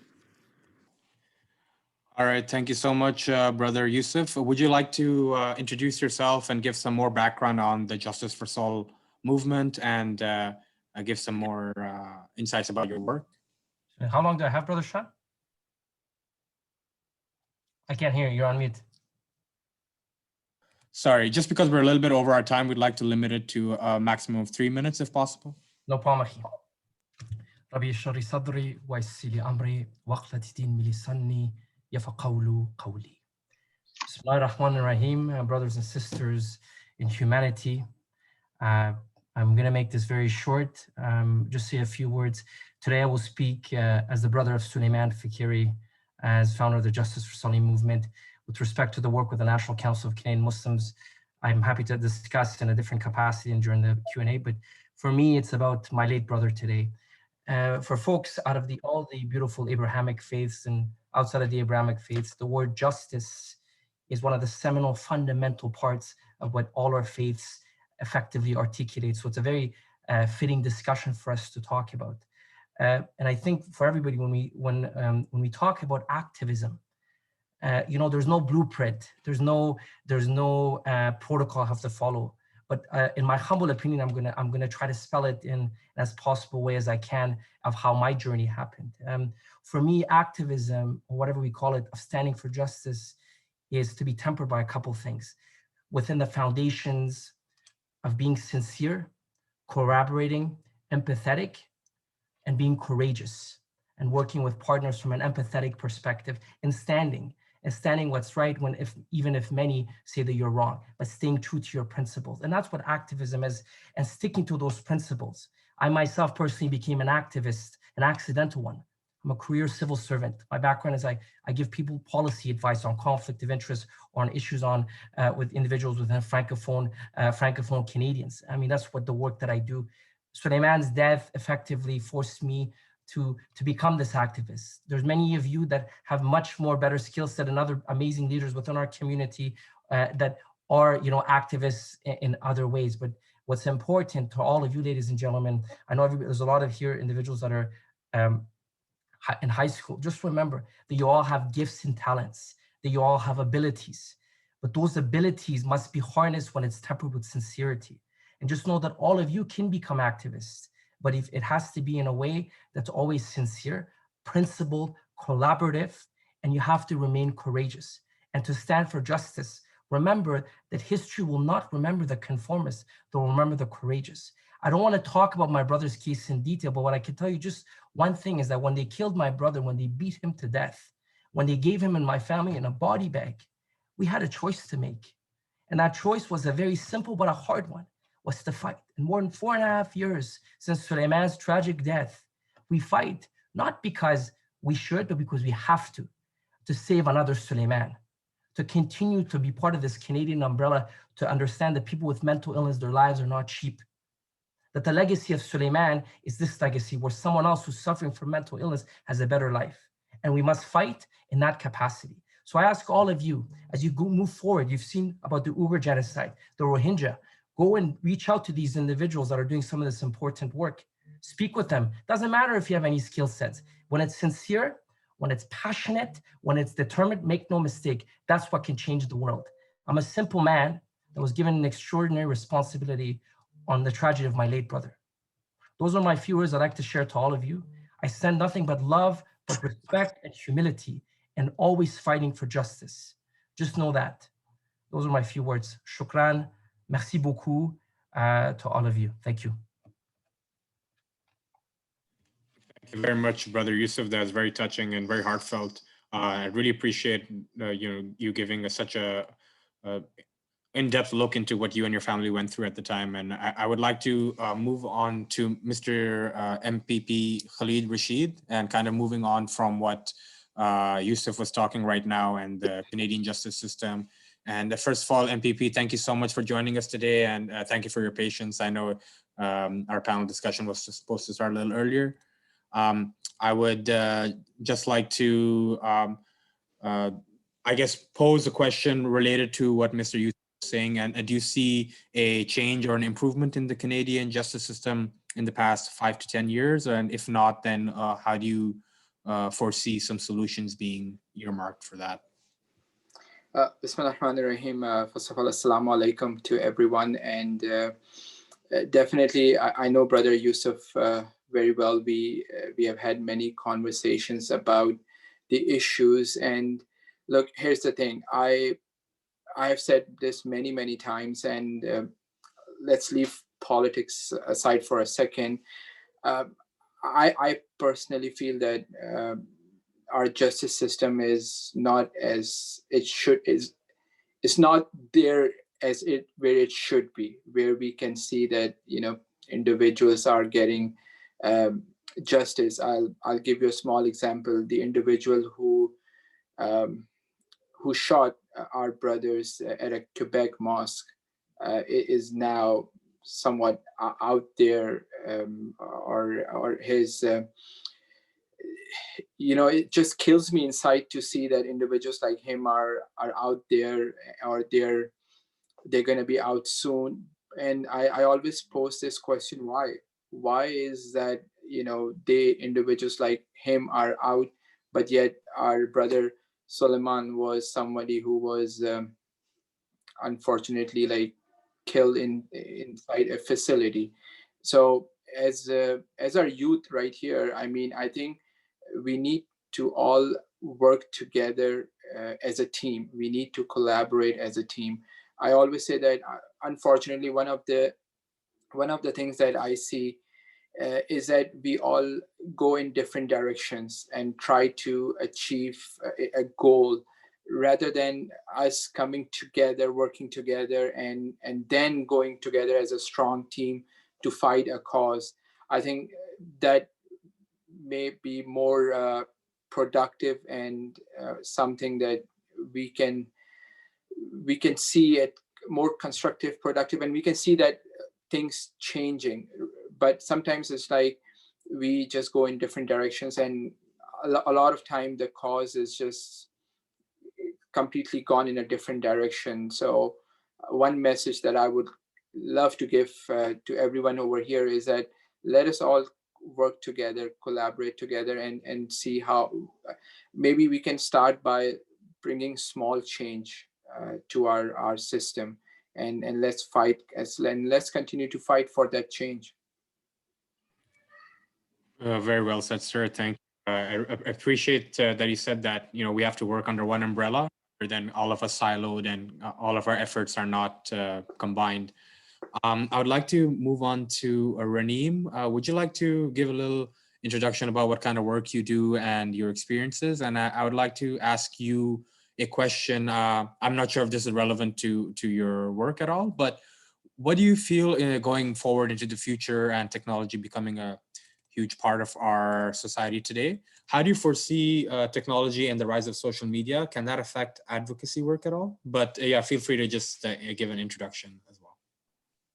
Hey, can everyone hear me? Yeah. Awesome. Okay. Assalamu alaikum, everyone. First of all, thank you so much for having me here. I'm very humbled to be joined by all these amazing intellectuals and wonderful people. So it's really such an honor. I'm just going to start by, I guess, because we're all Muslims, I believe, we believe in the power of prayer to, change our realities and fate. And so I think it's fitting to pray that God provides justice and ease to our Indigenous communities, our Black communities, and all oppressed communities, the Uyghurs, the Burmese communities, and the Rohingya, and to enable us to be agents of that change and upholders of that justice, inshallah. So yeah, a little bit about me is I'm a graduate of the Ryerson School of Journalism. I'm an early career journalist and freelancer. Like you mentioned, I was previously a breaking news reporter at the Toronto Star, and I'm currently an incoming investigative reporting intern at the Investigative Journalism Bureau based out of the University of Toronto's Shalina School of Public Health. In my undergrad, I've focused a lot of my work and just my general interest in bringing out and covering underreported and misrepresented voices and stories in the media to the forefront of our community coverage. And my aim has always been to report on stories that I hope, would incite some kind of a change. And yeah, so generally, I guess I'm excited to speak to you guys about what it's like to find your footing and advocate for justice in academic and campus spaces in particular, just because those are, I'm still very fresh out of school, and that's, kind of where I learned everything that I know. And especially as a youth, finding and navigating your path in high school and early university, and learning how to get involved in that sense. But at the same time, my job isn't to write laws or start petitions, but in that same sense, justice is still inseparable from the work that I do. So I'm excited to sort of also answer your questions about how you don't have to directly be studying or working in lawmaking or policy changing careers to be proactive in that change. As to your question about social media and how that can incite change, I don't know that I have too much to say, but I do think that social media, as you mentioned, is, everyone's on social media. It's inseparable from who we are, and especially Gen Z, we grew up on social media, it's who we are. But I do think that there is this idea that we can almost activism starts and ends on social media, which I think can be a pitfall that some people sort of fall into. And even though it's a great starting point, at the end of the day, it's still a tool. It's something that we use alongside with, field work, alongside with reaching out to people and talking to our communities, alongside with the work that we actually do in our day to day. It would be we wouldn't get very far if we just limited our activism or our justice work to just, being present on social media if we're not applying those same concepts in our day-to-day work, in our day-to-day lives. So I could talk more about sort of how I guess the youth can sort of apply those things, but yeah, that's what I have to say. For sure, that's great, and we'd love to hear more about that, especially how you said how people from a non-journalist background can get into the field. I'd like to have Aisha get a chance to speak and maybe give a quick intro about herself and her work. And also, I noticed you both worked in the Toronto Star. Maybe Aisha, you can give some insight into working in a media outlet here in Canada and how easy it is to lobby for marginalized groups from that position. Assalamu alaikum. I hope everyone can hear me. I'm Aisha Nasser. Like Rani, I worked at the Toronto Star, and before that, I used to work at the Hamilton Spectator. But my job wasn't really going out and interviewing sources and writing the article itself. It was to help populate the article with images and videos and making sure there was, a headline and kind of, using social media in promoting that story. So I feel one of the things that I loved about working at the Star was that we had so many people of color in that newsroom, and it was incredible to have allies. It was incredible to have people you could go to and just and say that, hey, I don't think this image should go with this story, or especially in a case where you found out that, like, for example, if I was working over the weekend and I found out that there was a shooting that happened and it looked like a case of police brutality, I could always ask the reporter, I think we should interview the family. I don't think we should go with just what is in the police brief itself, because one of the unfortunate things about Canadian media that I've seen is that there is an assumption that the police, whatever it puts out, is more objective somehow. And therefore it's more credible. And because the police is somehow quicker at putting out a statement, that's kind of like the first draft of the story. Whereas I feel as reporters, we have to be objective and we have to hear from the family side and really, of the victim itself, and really try and make sure that we've balanced the story in that way.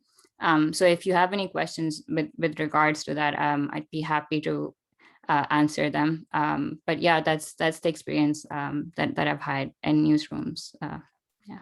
Wow, that's very interesting. Yeah, I think a lot of us don't really know what happens behind the scenes in media industry and all the effort and all the work that's kind of gone into that. Yeah. Yeah, definitely would love to hear more insights about that.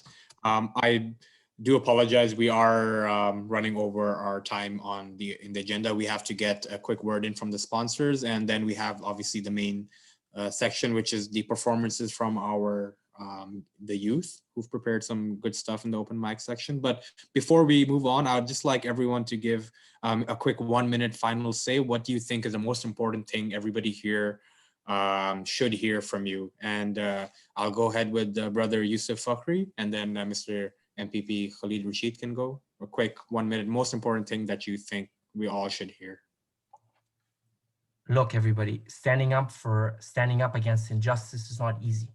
Don't expect it to be a short, sweet ride. The sweetness of it might not even be felt in this life. But know this, have faith that what you're doing has to be sincere, and that's ultimately you can stand on. Just remember that. It's a no easy wins. Work with the small wins, the big wins, in the end, because Allah decides the results, or creator, okay? But to stand for against injustice is one of the greatest opportunities that we as humanity have. That's my humble opinion. Thank you very much. Thank you very much, brother. That was very powerful.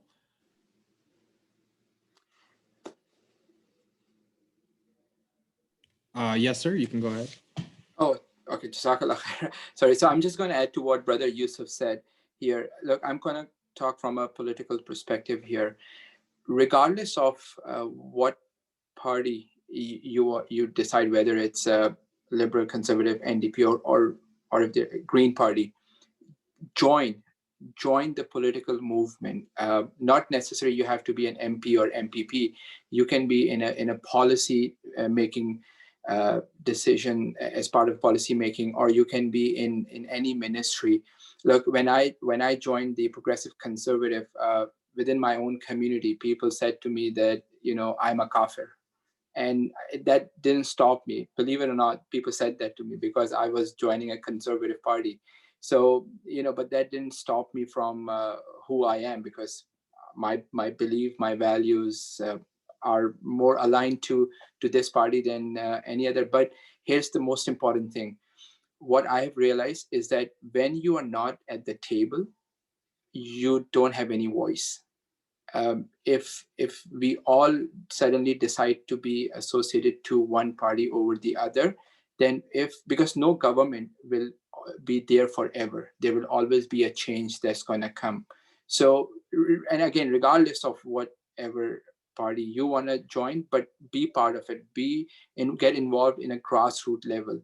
and then you will see that a change will happen. But again, if you are not at the table, then there's nobody to listen to you. And if we want to represent our community, we need to diversify ourselves and see what party fits best to us, so that tomorrow, if they are in power, at least we have a voice.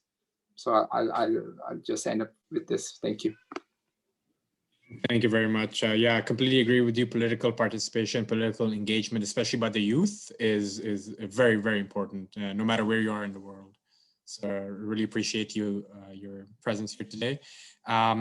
Raneem, did you have any final words to say regarding either your field, or you wanted to talk about a little bit how you can get in the field without having a specific background in journalism? Yeah, so I didn't want to talk about how to get into journalism without having background in journalism, but more so that you don't need to be a journalist or an activist or a lawmaker to actually advocate for justice. So essentially, I think the two most important things that I would want people to know is how imperative it is for you to get educated on the causes that you care about, and to not, like I said previously, not to like limit that to just like social media. It's important that you just don't sit back and wait for everything to come to you, and that you're learning in your growth process.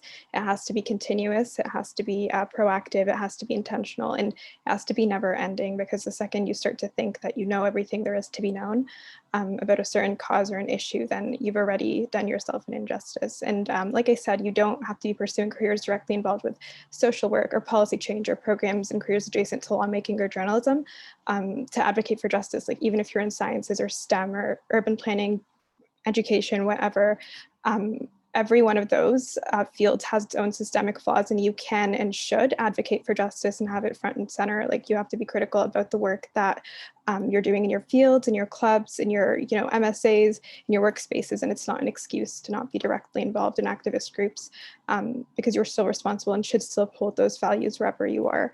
And you should always analyze if the work that we're doing is like equitable, if it's accessible to marginalized people and groups, and if you're giving space and time and resources to like X cause. So yeah, advocating for justice isn't like a side hobby. It's something you should always keep in mind and prioritize wherever you are.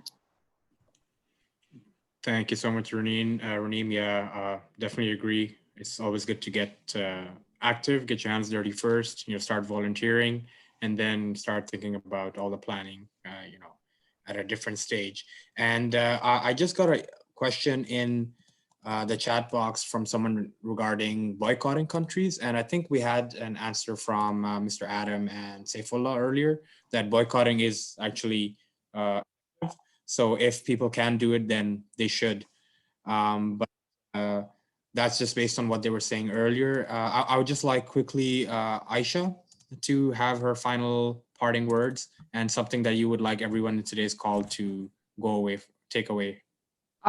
There's a bunch of stuff, but mostly I would like to say that being accurate is more important sometimes than being heard all the time. So I do wish there was a way that we can all really take the time and try and fact check everything that we're forwarding on WhatsApp or telling someone ourselves.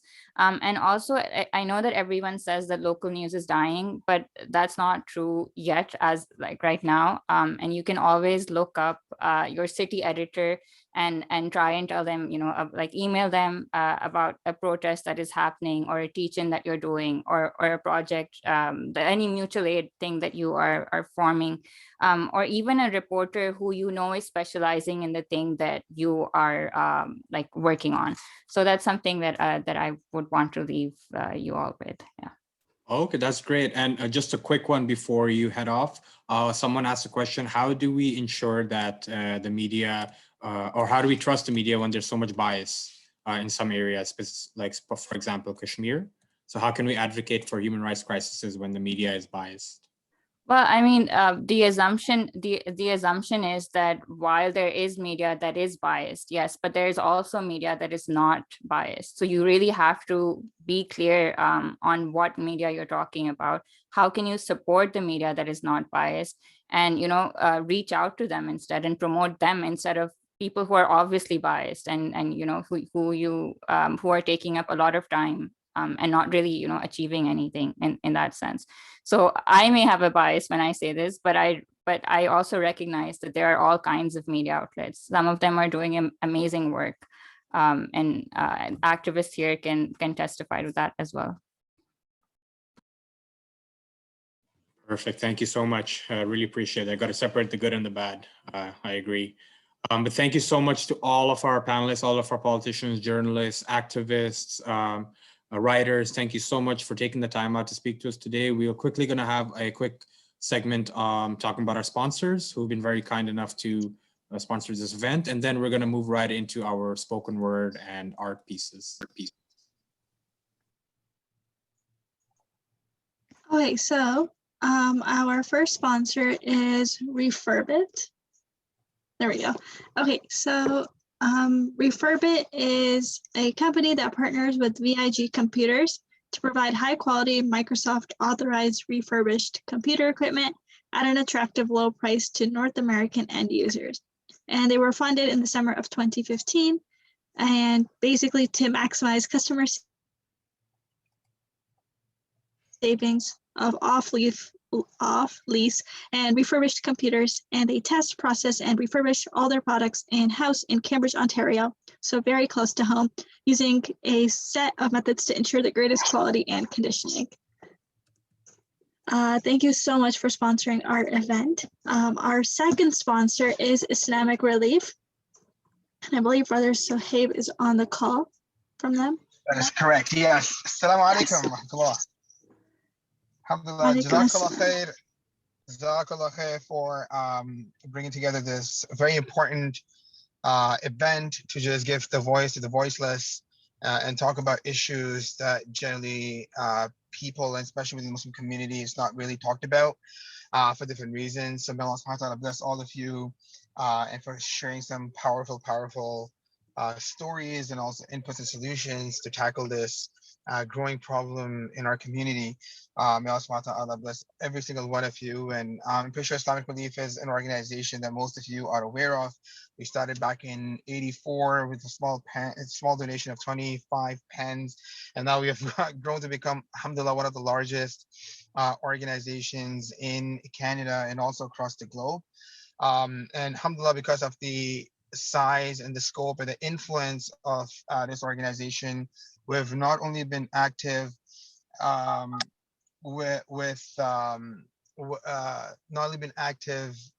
in the humanitarian sector, but also in the social activism.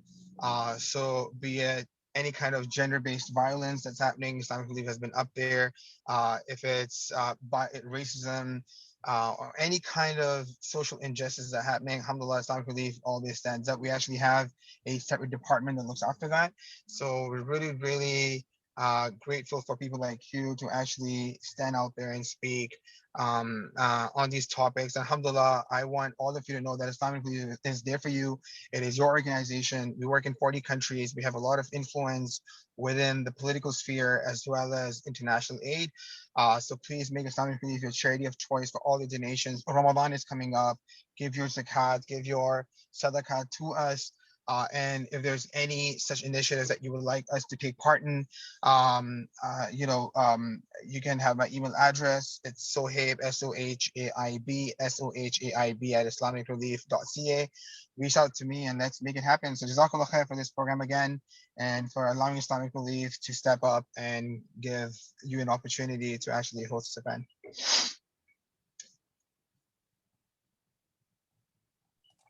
Thank you so much, Brother Sahib. We just have a quick video also from Islamic Relief that I'm going to play right now. This is Nur Rahman from Islamic Relief Pakistan, and today we are celebrating Universal Citizen Day. Please follow me.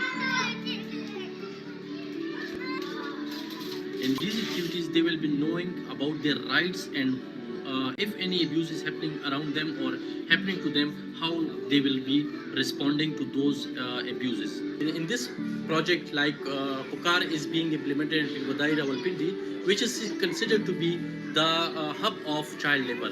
In this particular area, Piruwadai, we have renovated and upgraded about 15 to 20 schools in which all the basic facilities are provided. In our interventions, we are providing basic facility to these schools like furniture, stationery, clean drinking water coolers, solar panels, and the most important thing, sport things like sport material and visual aids like learning aids of LEDs have been provided here in these schools.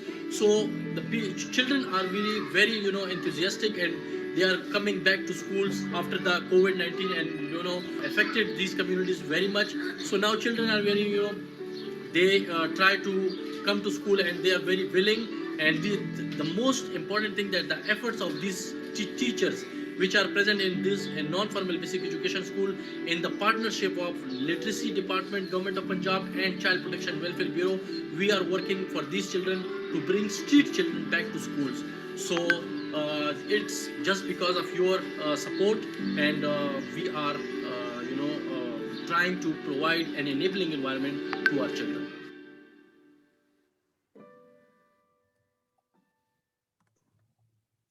Okay, so now we will get started. This is Nur Rahman from Islamic League Sorry, Pakistan, give me 1 second. and today we are celebrating.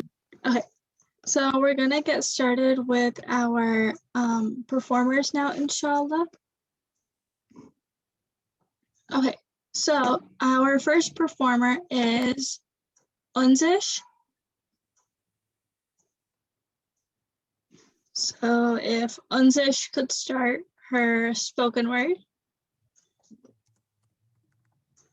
Can you hear me? Yeah.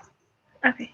So salam, my name is Unzish, and I'm going to be doing my spoken word on the injustices in the world, focusing on the Muslim community. I'm just going to start. Where is that little girl with her soft, wondrous eyes, who came into this world so filled with delight? As she stared into the distance, all she could think was how the world was her oyster and it was all for hers to play. You see, she saw the world in the G6 filter. She laughed where she went, and the most worried she'd ever get was if she couldn't find her toy that she always kept. Go back to where you came from. Then that little girl turned 6 years old, and she moved into a country with different looking folks. She was told to hold her mom's hand as she walked down the road. But why, Mama? To keep you safe, she replied. That little girl never understood, but never questioned why. Go back to where you came from. Then that little girl turned 12 years old. She started wearing the hijab to please her Lord, and it looked so beautiful as it draped over her shoulder. She looked in the mirror to see, and what she saw was just a dream. Her pink hijab wrapped her hair as the soft fabric flew in the air. She was the most confident she had ever been. She came to school to excitedly show and hoped people would see what she saw in her. Go back to where you came from. Go back to ISIS. Go back to the terrorists that you call so. She ran home and cried and wondered why the world was so cruel and couldn't justify why. She started noticing the jokes as she walked down the hall, but God forbid she reply to them at all, because she knew that when she opened her mouth, the school would make a story about how she was sick and turned into a fury. Then she turned 15, and she was bullied out in the outskirts of her very own city, next to a deep river so strange with its secrets. One push away, and she was gone. Go back to where you came from. You see, I'd gladly go, but let's take a look into where I belong. I belong in Pakistan. My friends are from Yemen. My cousins live in China, and so do my parents. Let's talk about why we're still not there. Yes, there's opportunities here, but in Pakistan, there was love. There's more diversity here, but people value each other more in Yemen. Yes, over here is bigger, but China had tranquility. Oh, yes, you're totally right. Let's go back to Pakistan, where we are continuously bombed. Let's go back to Yemen, where we have passed the deaths of the genocide. Let's go back to China, where Muslims live in concentration camps and forced to beat up, but won't let them die. So they suffer through the pain as they are forced to abolish every single practice they have committed themselves to in just mere seconds. I see a little girl walking down the street, going through the exact same things that my mom told me. Hold my hand and flee sketchy scenes. But this time the girl was curious. But why, Mama? Her mom looked at her and smiled and said, one day you'll understand why. Who's going to tell that girl that it was because of her race, or because of her identity, or the way that she was placed? In society with ranks that no one could understand, but we're simply told to sit and wait. Do we live in countries or just a mere business with every single politician that promises such lies? And in the end, our brothers and sisters are the ones that end up to die. Bombs, airstrikes, and skyrocketed deaths. We don't deserve that. We deserve greatness and equality and nothing less. We have politicians, one after the other, and they treat us with love and say, Muslims are our brothers and sisters. And we appreciate that, we really do, but what are you doing to help our brothers and sisters around the world? What are you doing about the injustices that Muslims face because of the world? Thank you.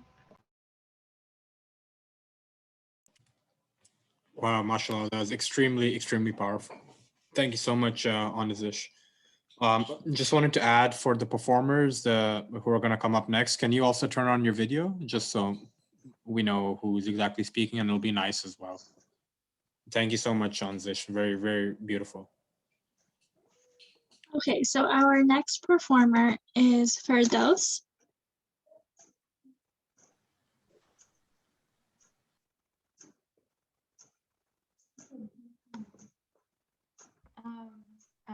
Salam.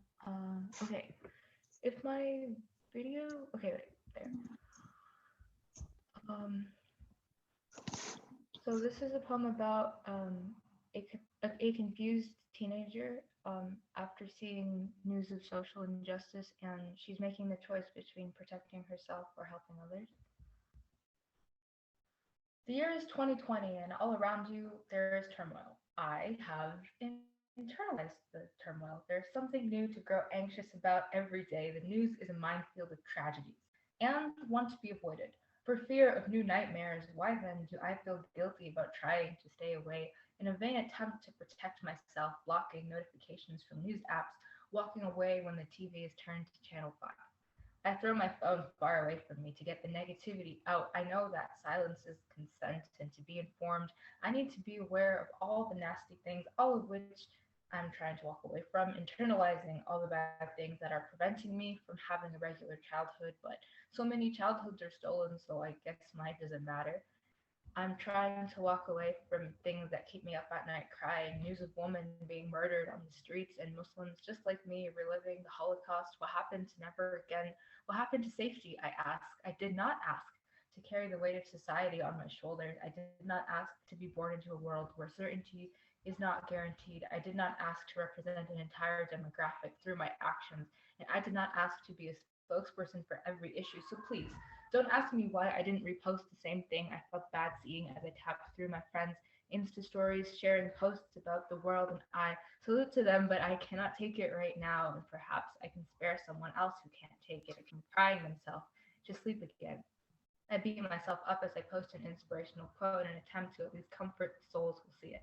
I wish I could help. You know, I wish I could help. If I had money, I'd send it to people who could help. And if I could, I'd go help myself. I hate myself for being so obsessed with the books I'm reading or dramas I'm watching, because there are far worse things than this illusion of fun. I try to put myself in the shoes of others before realizing that I already wear a pair that is resold at the same store, in an attempt to equalize. As a person of color, I experience some of the things, but not to the same extent, never to the same extent. See, I am simply wearing a pair of Converse in a different color from the shoes that those who do not experience this wear. And how can the one in Converse compare to the one in combat boots? I want to help everyone and anyone and tell them that it will be okay, but will it be okay? I want more than anything to comfort and protect every individual subject to any injustice the world has to offer. Google defines injustice as a noun, meaning lack of fairness or justice, and defines justice as just behavior or treatment. The word just, an adjective, means to base and behave accordingly to what is morally right and fair. To be just is to be unbiased, to be fair, impartial, and honest and good. And don't you think that you deserve that too? There is nothing good in burning yourself out for others. You have to learn and know yourself first. Please take a break. I know you want to save the world. I know you want to change the world. To take care of yourself means to disconnect when you need to be just with yourself, is to understand that you can't always do everything for everyone, and to know that that is okay. To be fair to yourself is not to expect the most. To be unbiased to yourself is to believe that your problems affect you just as much as the significantly larger, in some cases, problems of others affect them. But you are not selfish for caring for your own wounds. Everyone is hurting right now, and you need to remember that everyone means you too. To be selfless is a wonderful thing to everyone except yourself, but if I could save everyone except myself, I would. Thank you.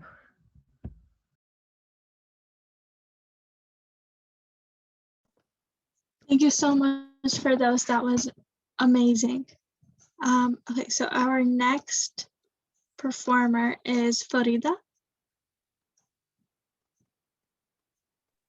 Salam everyone. I just want to say thank you to My Voice for really organizing this much needed event. I have learned so much and I'm sure other people have as well. And this piece that I'm about to perform just kind of reflects on the Islamophobia that's going on currently around the world in China, India, France, here in Canada, and just honestly too many countries to count, unfortunately. And it just kind of like reflects on my frustrations and what I've been feeling, experiencing throughout all of this thing that has been happening. So they hate everything that has to do with the item on my head more than they do the person underneath it. And so just like this veil draped over my head, there's a veil draped over their hearts, over their minds, for they're blinded from reality, failing to see reason. They've been conditioned to believe this far-fetched image of me, and it's never truly me who they see. It's this figment of their imagination that they've made me out to be, oppressed, in need of saving, submissive, powerless against my oppressors, not knowing that the irony of the fact was that they were my oppressors for taking away my right to my body, my right to choose what I could wear. These so-called feminists claim that they're liberating me, freeing me from the patriarchal systems that hold me down, that silence me, but somehow they're doing all of this without ever speaking to me because they claim to see it in my eyes. Apparently, they speak on my behalf. And so these feminists become the ones that hold me down. They become the ones who silence me and speak for me without ever giving me the chance to say anything, when it was never in their place to do so. They claim that their feminism is intersectional and inclusive, that they're fighting for all women, when it's so clear that they're fighting against Muslim women. Or let's be real, this idea that they have of Muslim women. These governments have designed policies and legislations that strip away anything that has to do with Islam, all under the guise of secularism, of controlling terrorism, of encouraging uniformity and loyalty to the state, of assimilation and blending it to the point where differences are no longer a reality, despite their claims of multiculturalism and diversity. They claim their countries are the land of the free, but you see, they have stripped away our freedom of expression, our freedom of religion, all in the name of this secularism they desire. Yet somehow, Islam is the only religion in the line of fire. And so they would try to break us in every way possible, but we will remain standing. We will come out stronger after all of it, no matter what trials they put us through. They would try to silence us, but we will never stop using our voices to defend ourselves against the onslaught of their oppression. They would try to strip us of our fundamental rights as citizens, as human beings, but we won't ever stop resisting and insisting on our rights to be treated equally. They would try to oppress us, force us into submission to them and their systems, but we won't allow them, for we will never be chained into silence. We will never be schooled into submission. And even with all these trials, we haven't been left behind. He hasn't abandoned us. He is with us every step of the way, and he will let justice prevail. He will put everything back in order, maybe not in this life, but surely in the other, where justice will be served, and there will be no more pain, no more sadness, no more darkness, and only light will remain. And so let us be patient until that day, which I hope isn't too far away, because I honestly don't know how much more we can take. And how much longer we can stay before we completely break into pieces we no longer recognize. And so we'll hang on tight to his rope of hope. Thank you guys, and I hope you enjoyed the rest of the other performances. Thank you so much, Farida. That was really good. I really loved all the spoken words so far. Okay, so next up we have Rakin.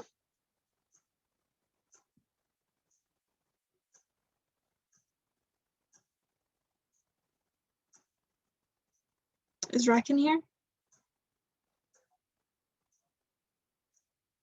Okay, inshallah, if they come back later, we can just come back to this. Okay, next up we have Nadia.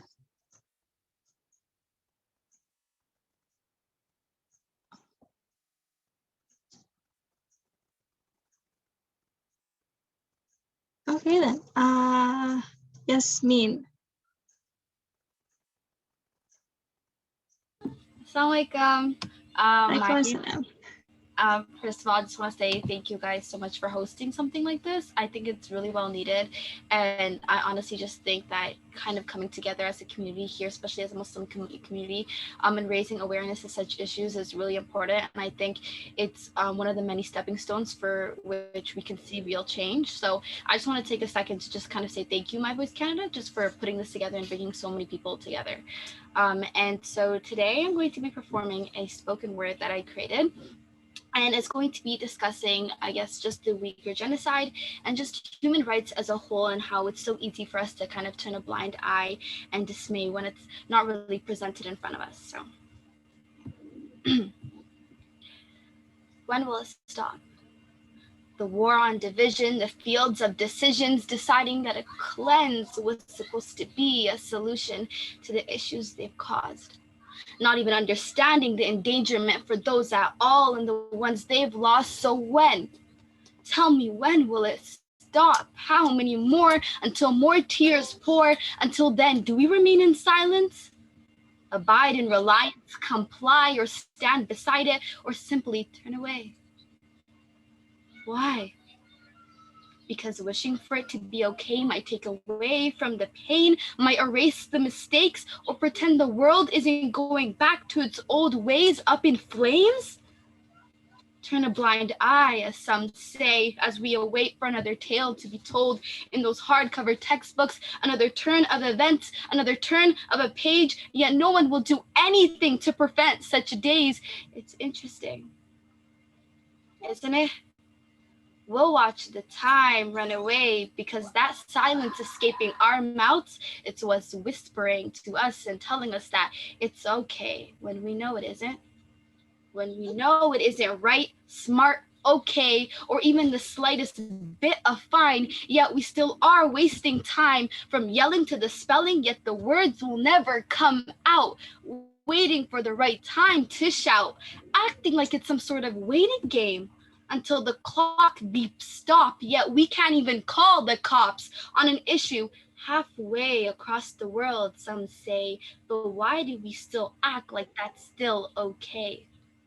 Why? Why do we still justify?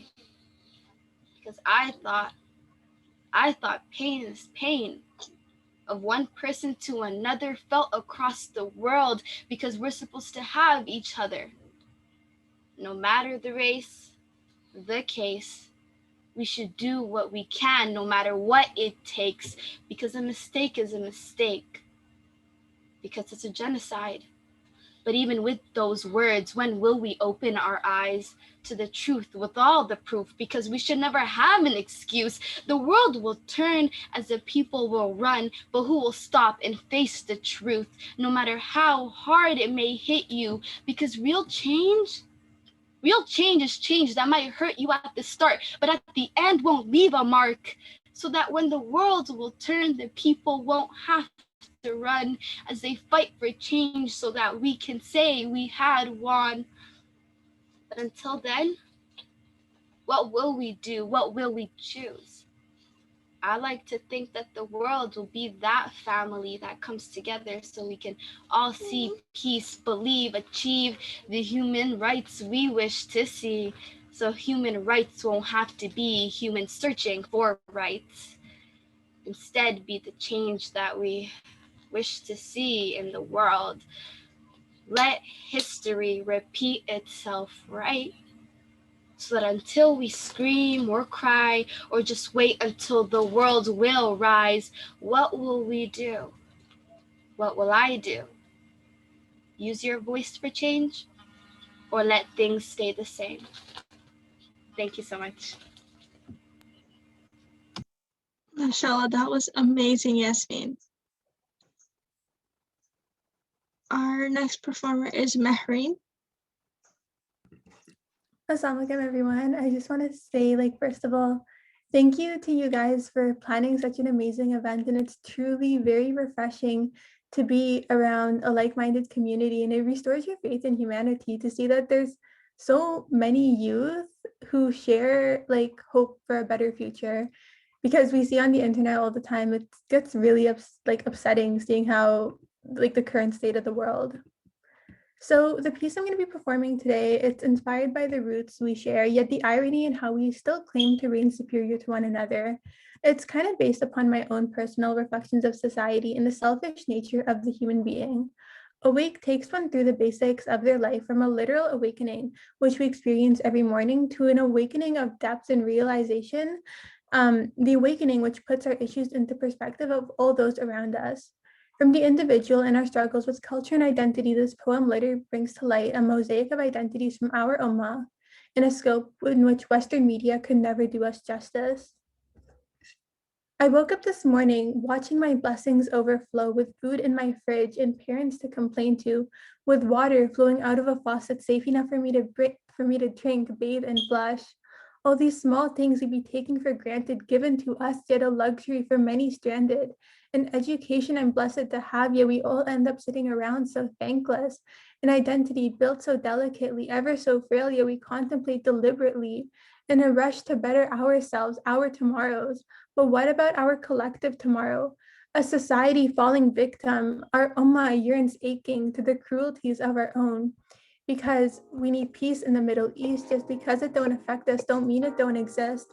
How many more lives is it going to take for us to realize violence is not the answer? It never was. But whatever, it's not our problem, because unless it's our kid, our friend, our father, our mother, why the heck should we care? How can we even call ourselves human if there's not a scent of humanity left within us? 1, 2, 3, 4, 5, 10 people just died. 3 of them were from heart failure. 2 of them were from infection. 1 person died from cancer, another one from HIV/AIDS. Life is so short. Everything can change in a matter of seconds, yet we have ourselves so caught up in a reality, merged with judgments, discrimination, hatred, standards set by a society of people just like us. What better would they know? We're all the same, priorities on top of priorities. Give yourself a second, just reconsider everything. We couldn't choose our family. We had no say in where we were to be born. For God's sake, we didn't even choose to be born. A 4-year-old Syrian kid just watched his life rip apart in front of his eyes. His father and brothers were just over at their cousins. He heard the bomb drop, sitting in his mother's arms, now his mom and sister being taken by ISIS, and he weeps. In the ruins of his once flourishing city of Damascus, that kid could have been you, it could have been me. Civil war causing unrest within borders. What was once Palestine is now Israel. It's the Holocaust haunting once again. No wonder it made history, because everyone watched then just like we are watching now. Influential nations have their secrets hidden. China's concentration camps are targeted at anyone who poses a threat to exposing the truth. The basic human rights of Uyghur Muslims are being violated simply due to the religion they practice. It's insane without question, but what can we do? Because our labels read made in China, inevitably we're slaves to this nation. Kashmir, Sudan, Yemen, Iran, our world is hopeless, humanity is lifeless. Is this really what we've come to? Biases encompass the media. What can we trust and what can't we? Why are we so cruel to each other? We aren't lucky, we aren't even privileged. Yet we feel as if we're greater to another simply due to a race, a sect, a caste, a paycheck. This community of yours is one single community of the same faith, and I am your Lord, who creates, sustains, and protects you. So hold me alone in fear and keep your duty to me in piety. It is in our Quran. 2352, the state of our ummah is in the depths of upset. Upon complexes and luxuries, we've somehow became utter slaves. Too caught up, but this reminder reigns. We only end up under dirt of the exact same grave. What matters is what we do with this life. Do you want some sort of value in your life that others will remember? Please don't sit around and complain, because trust me, I've been doing that for a long time. And I realized it does nothing. Have a plan. Don't just trust the process, live it. Do forms of charity so you lived, you didn't just exist. A smile, a hug, a how was your day, or how you doing? Just look at the ones who pass you by and nod at them, smile, acknowledge that you understand that there's no difference at all. The color of your skin, the beliefs you practice, the past you hold on to, or where you come from. You could have just as easily been born into their position. Just because we are fortunate, it does not mean we can turn a blind eye to the rest of the world. We're all human after all, and how can we possibly call ourselves human if we don't have an ounce of humanity left in us? Thank you.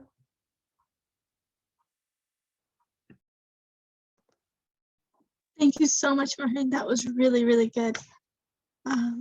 Okay, so we're going to move on to the visual arts section. We have two contestants in this category. So the first one is Sada, and here is her piece. Sada, can you tell us a bit about your piece? Assalamu alaikum, everyone. First of all, I want to say that all the performances so far have been so incredible and amazing, and it's been so inspiring to hear from all the youth. My name is Sara, and I'm 17 years old, and I'm one of the co-founders of Muslim Artists for Justice, who is happily partnering with My Voice for this amazing event. For my art piece, I was inspired by the countless Uyghur children that have been negatively impacted by China's detention of Uyghur Muslims. Over 3 million Uyghurs have been sent to internment camps and prisons in East Turkestan over the past 4 years in attempts to erase their identity and assimilate them into the predominantly Han Chinese life and customs. And as a result of these internment camps, over 500,000 children have been separated from their families and placed into boarding schools. These schools are designed to assimilate and indoctrinate children at an early age.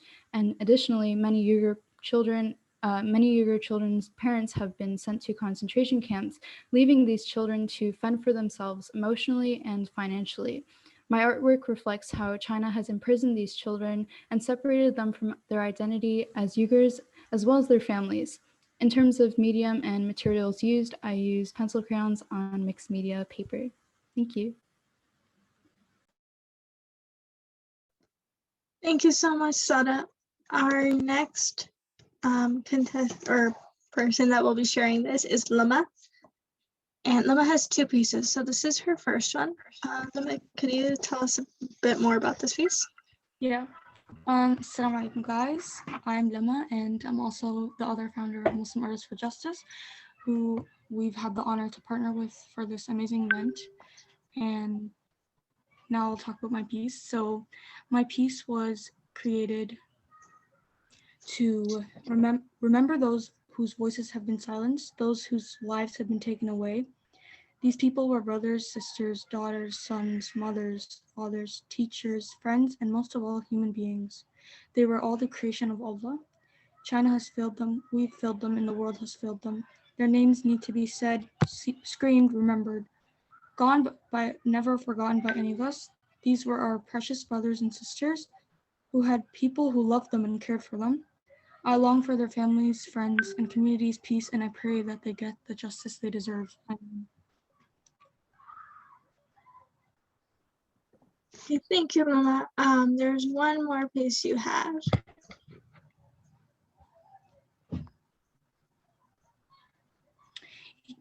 Yeah, so this piece was for one of our crises that we cover for Muslim Artists for Justice.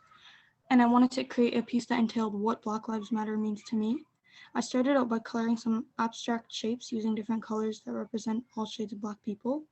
Then I drew faces of unarmed Black people who have been killed by police/law enforcement. I drew Tamir Rice, Gary Hatcher, Yvette Smith, Michael Brown, Breonna Taylor, George Floyd, Rekia Boyd, and John Crawford. If I were to draw every Black person who has been affected by police brutality, I would be drawing for a very long time. These people's lives have been failed and are still being failed. Justice is not being served the way it should.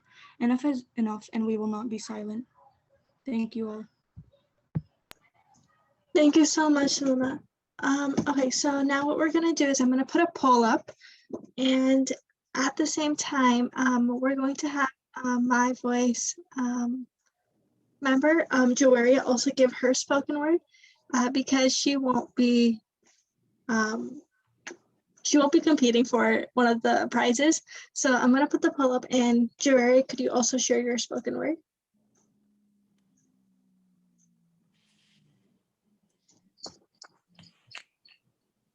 Should I wait after everybody is kind of voted? Yeah. Can you do your spoken word first? The poll is being a little weird. Sure. Okay. Assalamu alaikum, everyone. I guess I'll be doing the closing ceremony for the event today. I really want to appreciate everybody and say thank you so much for staying. Even though we went a little bit behind, I really appreciate you staying and showing our support to all our performers today, which is super phenomenal. I'll just go ahead. When I scroll down my Twitter and see an image of a war-torn town, of concentration camps and military coups, I stop and I must wonder, what can I do? What can I do in all of this noise? Sitting on the other side of the world, what can I do to end this violence, to raise the cries of those who are silenced? Because I know and I see, they cry and they weep. I pray and I plead. They fight and they flee. Such fear and trauma that you and I will never know, such pain and despair that that little heart can never let go, because this reality is ingrained in their minds and will remain there for the rest of their lives. Tell me how a Burmese mother is supposed to answer her son when he asks her, where are we going? She doesn't even know how cruelty and torture snuck up to their homes, why in the middle of the night she had to yell, let's go, why her husband was snatched and they shattered his bones, why her village was attacked and bombs were being thrown, why in this whole crowd that is reaching for the border, she still feels all alone, and why the rest of the world acts like they don't know. If they can continue to show up and resist, then who am I to say that I can't do this? Who am I to say that I'm not concerned with this? When my Uyghur brothers and sisters are losing their rights because of mass incarceration, the Kashmiris are losing their land because of military blockade, the Palestinians are losing their freedom over years of occupation, the Egyptians are losing their security because of military abuse of force, the Lebanese are losing their country because of economic corruption, the Indians are losing their religion because of fascist propagation, the indigenous are losing their culture over decades of colonization, the Burmese are losing their children because of raids and family separation, the Syrians are losing their limbs because of dangerous treks and displacement, but I'm out of breath. And the list continues.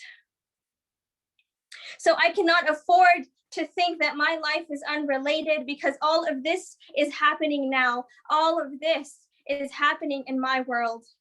So don't be blind in the face of injustice, because only in justice will we find peace. We cannot let it numb us in a world where it seems like distraction and destruction is all around us. We cannot let it take away our sympathies, our sincerest concerns for humanities. No, we cannot let the headlines harden our hearts and our minds. We cannot lose grip on what holds us together. The pursuit of justice requires us all.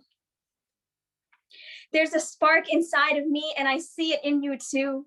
The yearning to bring change, a vehicle that just needs fuel, because anger is not sustainable and fear can be misguided, but the passion for justice and fairness can bring a world in which we all strive in. Our passion just needs a bit of direction and guidance. So when we get it, we have to revive it. Let us become a force so unstoppable that spreads on every corner of this earth. Because justice is a balance in the most equitable of ways. It's what strengthens our communities on such a powerful base in the most honorable and dignified of ways. So I ask you why. I ask you about your why. Why do you strive for justice? For me, justice is a cause beyond us all that brings us together, and a cause that we must sincerely believe in to help our brothers and sisters. Justice is a purpose for which we were all sent. A just cause is what tightens our bonds, and it just isn't enough to read about the impressions. Our thoughts and hopes need to be tied with action.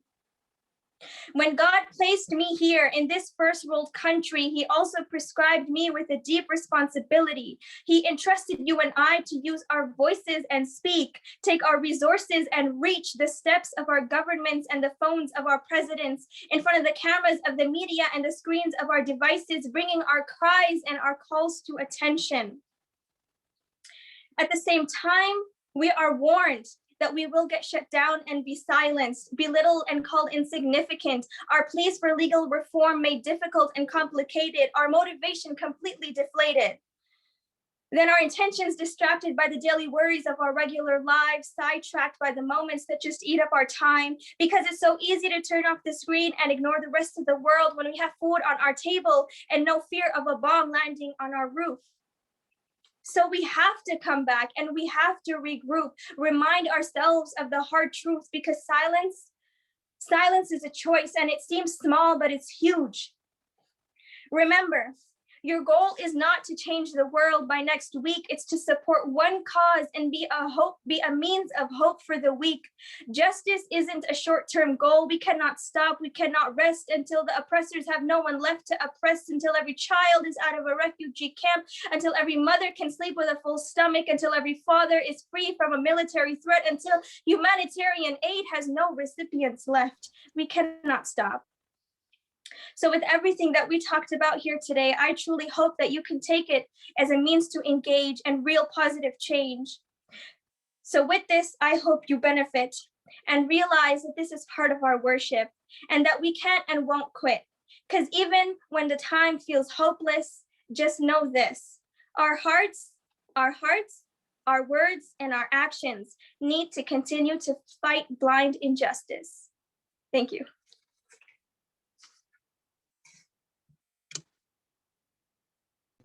Wow, thank you so much, Javeria. That was incredible. That was honestly, all the performances, every single spoken word performance plus the art pieces that we saw today were so powerful and so enlightening. I think everyone who's going to go away from this event is going to have a lot of food for thought. We're just looking to get the polls on. So bear with me for a moment, please. All right, so there is some random issue with the polling for a second. I'm just going to make a Google form really quickly just so we can vote. Sorry about that, guys. Sure, no worries. We're just about at the end of the event anyways, so I think a few more minutes won't matter. I'll take this opportunity to say that please, during Ramadan, if you ever want to donate to any of your charities, doesn't have to be specifically Muslim related, could be any charity of your choice. Please use this link below, because then we'll get some, our organization is going to get some points for that. And I've just posted, oh, sorry, I just posted that link to the chat. But yeah, thank you so much, everybody, all the performers, all the panelists, all our guests who were here giving questions in the chat box, and just here to give support to our participants. Really appreciate that. It was a very different type of event, at least for me, that I'm used to. I haven't been in too many events that have spoken word in it, so this was incredible. And what we're going to do now is we're just going to be, Rawaz making a Google form. We're going to quickly vote what your favorite performance was in the past 15, 20 minutes that you just saw. And then from there, we're just going to hand out our prizes, and that's it. But yeah, thank you. Really appreciate everybody who's stuck around. I know we're gone quite a bit over what our agenda was, but hey, it was for a good cause, and I don't regret listening to everybody or anybody who gave their input today.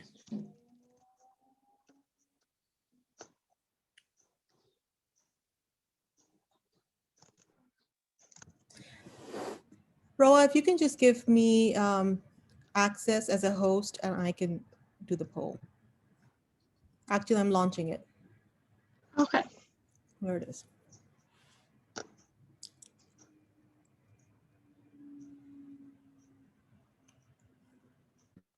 Perfect. Hope everybody can vote.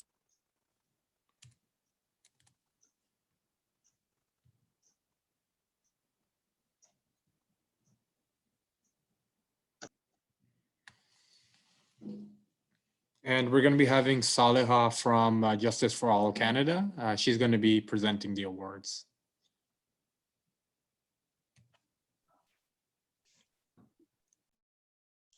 Thank you so much to the incredible hosts of this program, and of course to My Voice Canada.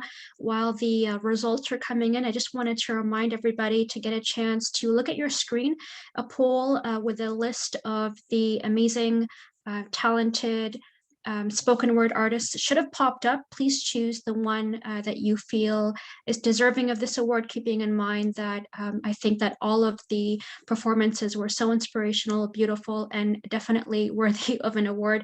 So my name is Salaha. As was mentioned, I'm a communications coordinator with a Canadian human rights and advocacy organization based out of Mississauga here called Justice for All Canada. We were super fortunate just to be able to sponsor the awards for the spoken word category, or the open mic category rather. So just as they're coming in, I believe there are going to be 3 different categories: first, second, and third place. So keep that in mind as well. And I hope that the polls that came up should have also kind of prompted you to choose three awards, I believe. So just to let the organizers know that what I saw on my screen was just like one prompt for the poll. So I don't know whether there was supposed to be 3 prompts or one prompt. So yeah, I also only saw one prompt. Yeah, so there's just going to be one prompt, and then whoever gets the most votes, second most, and then third most. Sure. Okay, makes total sense there. I've never been too good at numbers or math, and unfortunately, that's why I work in human rights. But definitely let me know as soon as those numbers come in, inshallah. And in the meantime, I also wanted to thank My Voice magazine and My Voice Canada for, of course, organizing such a stellar lineup with the amount of everyone from politicians to community activists to journalists. That was pretty incredible. So without further ado, I do have the results here. So first place, congratulations to Yasmin. So Yasmin, congratulations for winning first place at My Voice's Blind Injustice Open Mic Night. Thank you so much. If you wanted to share a few words, Yasmin, congratulations to you. Yeah, I just want to first say thank you all so much, first of all, for, I guess, voting for me, but also enjoying it. I was going through the words after everybody else's performance and just seeing how warm of a welcome you gave everyone, not just me, but every single performer. I honestly think everyone who performed today, whether it was sharing their art pieces or speaking, definitely deserved an award and definitely deserves the most amount of awards from Allah subhanahu wa ta'ala. And I definitely think that you guys are stacking up on those. But yeah, thank you so much for like just voting, and also thank you for everybody who came out and just showed your support for everybody, because like I said prior to me even performing, that I think building a community that kind of comes together and talks about issues like this, and most importantly enjoys it, is really important, and it's just really heartwarming to know that you guys enjoyed it. So thanks again.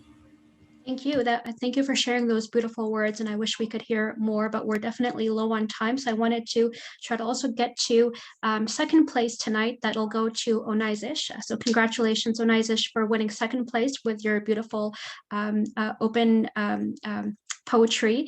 Feel free to share any words if you'd like to as well after winning second place. Can you hear me? Yes, we can. Yeah, I just want to say thank you to everyone that voted. All the performances were like honestly so good. It was absolutely amazing. Yasmin is so deserving of first place, and everyone's was just so inspiring. And like Yasmin said, it was so like heartwarming to see so many people that look just like you and are all kind of here for one cause. And it's, at the end of the day, it's not about a prize. It's about raising awareness and kind of building like a small community on people that raise awareness about certain issues. So I also want to thank the hosts that, you know, hosted this event. I think they are so well deserving of everything, and I'm so happy you guys put out this opportunity. Jazakallah khair, that was a beautiful reflection. And before coming to our third place winner, I once again wanted to really thank all of our performance this evening. Justice for All Canada is more than honored to help lend this platform and to help give voices to all of the youth. Everybody's deserving of an award tonight, and everybody's deserving of having their voice out there. So I really wanted to thank everybody's time, their talent, their creativity.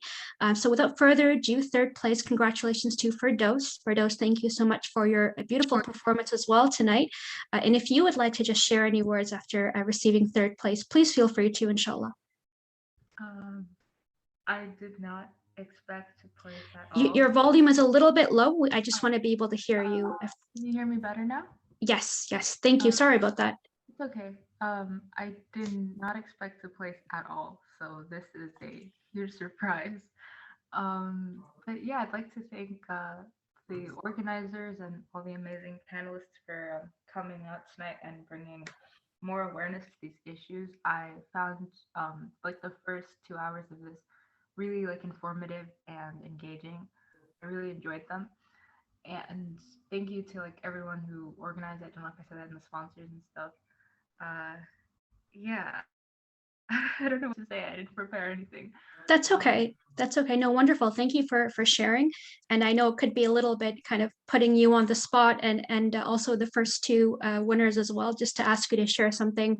But it is nice to get those post-award sentiments. That's also always very nice to hear from our perspective. So really quickly, once again, from Justice for All Canada, we're such a proud co-sponsor of this event. And I really wanted to kind of throw it back over to the amazing hosts that have been doing a really great job since the beginning of this program. So take it away, either Roa or Shan. Thank you so much, Salaha. And that is a wrap, guys. Thank you so much, Jazakallah khairan, for joining us, our amazing event sponsor, our award sponsors, Justice for All, and everyone, our panelists and performers, and everyone else that just came to watch and enjoy. And inshallah, everyone learned something. Like Shan said, the month of Ramadan is coming. So if you guys could please donate to the links that were provided in the chat, and it would help My Voice Canada as well to put on more events like this, inshallah, in person soon as COVID is over a bit. And yeah, that is all. Thank you so much, guys, for joining. Thank you everybody. And if we could give 8 or 9 prizes for everybody, we definitely would have, because I think everybody deserved a prize. It was really appreciate all the performances and all the participation. Thank you so much. We'll definitely see each other again, I'm sure, in a different type of event. And yeah, everybody enjoy the rest of your evening. Thank you to our partners, our sponsors, and thank you most of all to Roa for everything she's done to organize this event. She's been running around doing all this along with her finals. So this is all huge kudos to Roa for this. And yeah, everybody enjoy the rest of your day.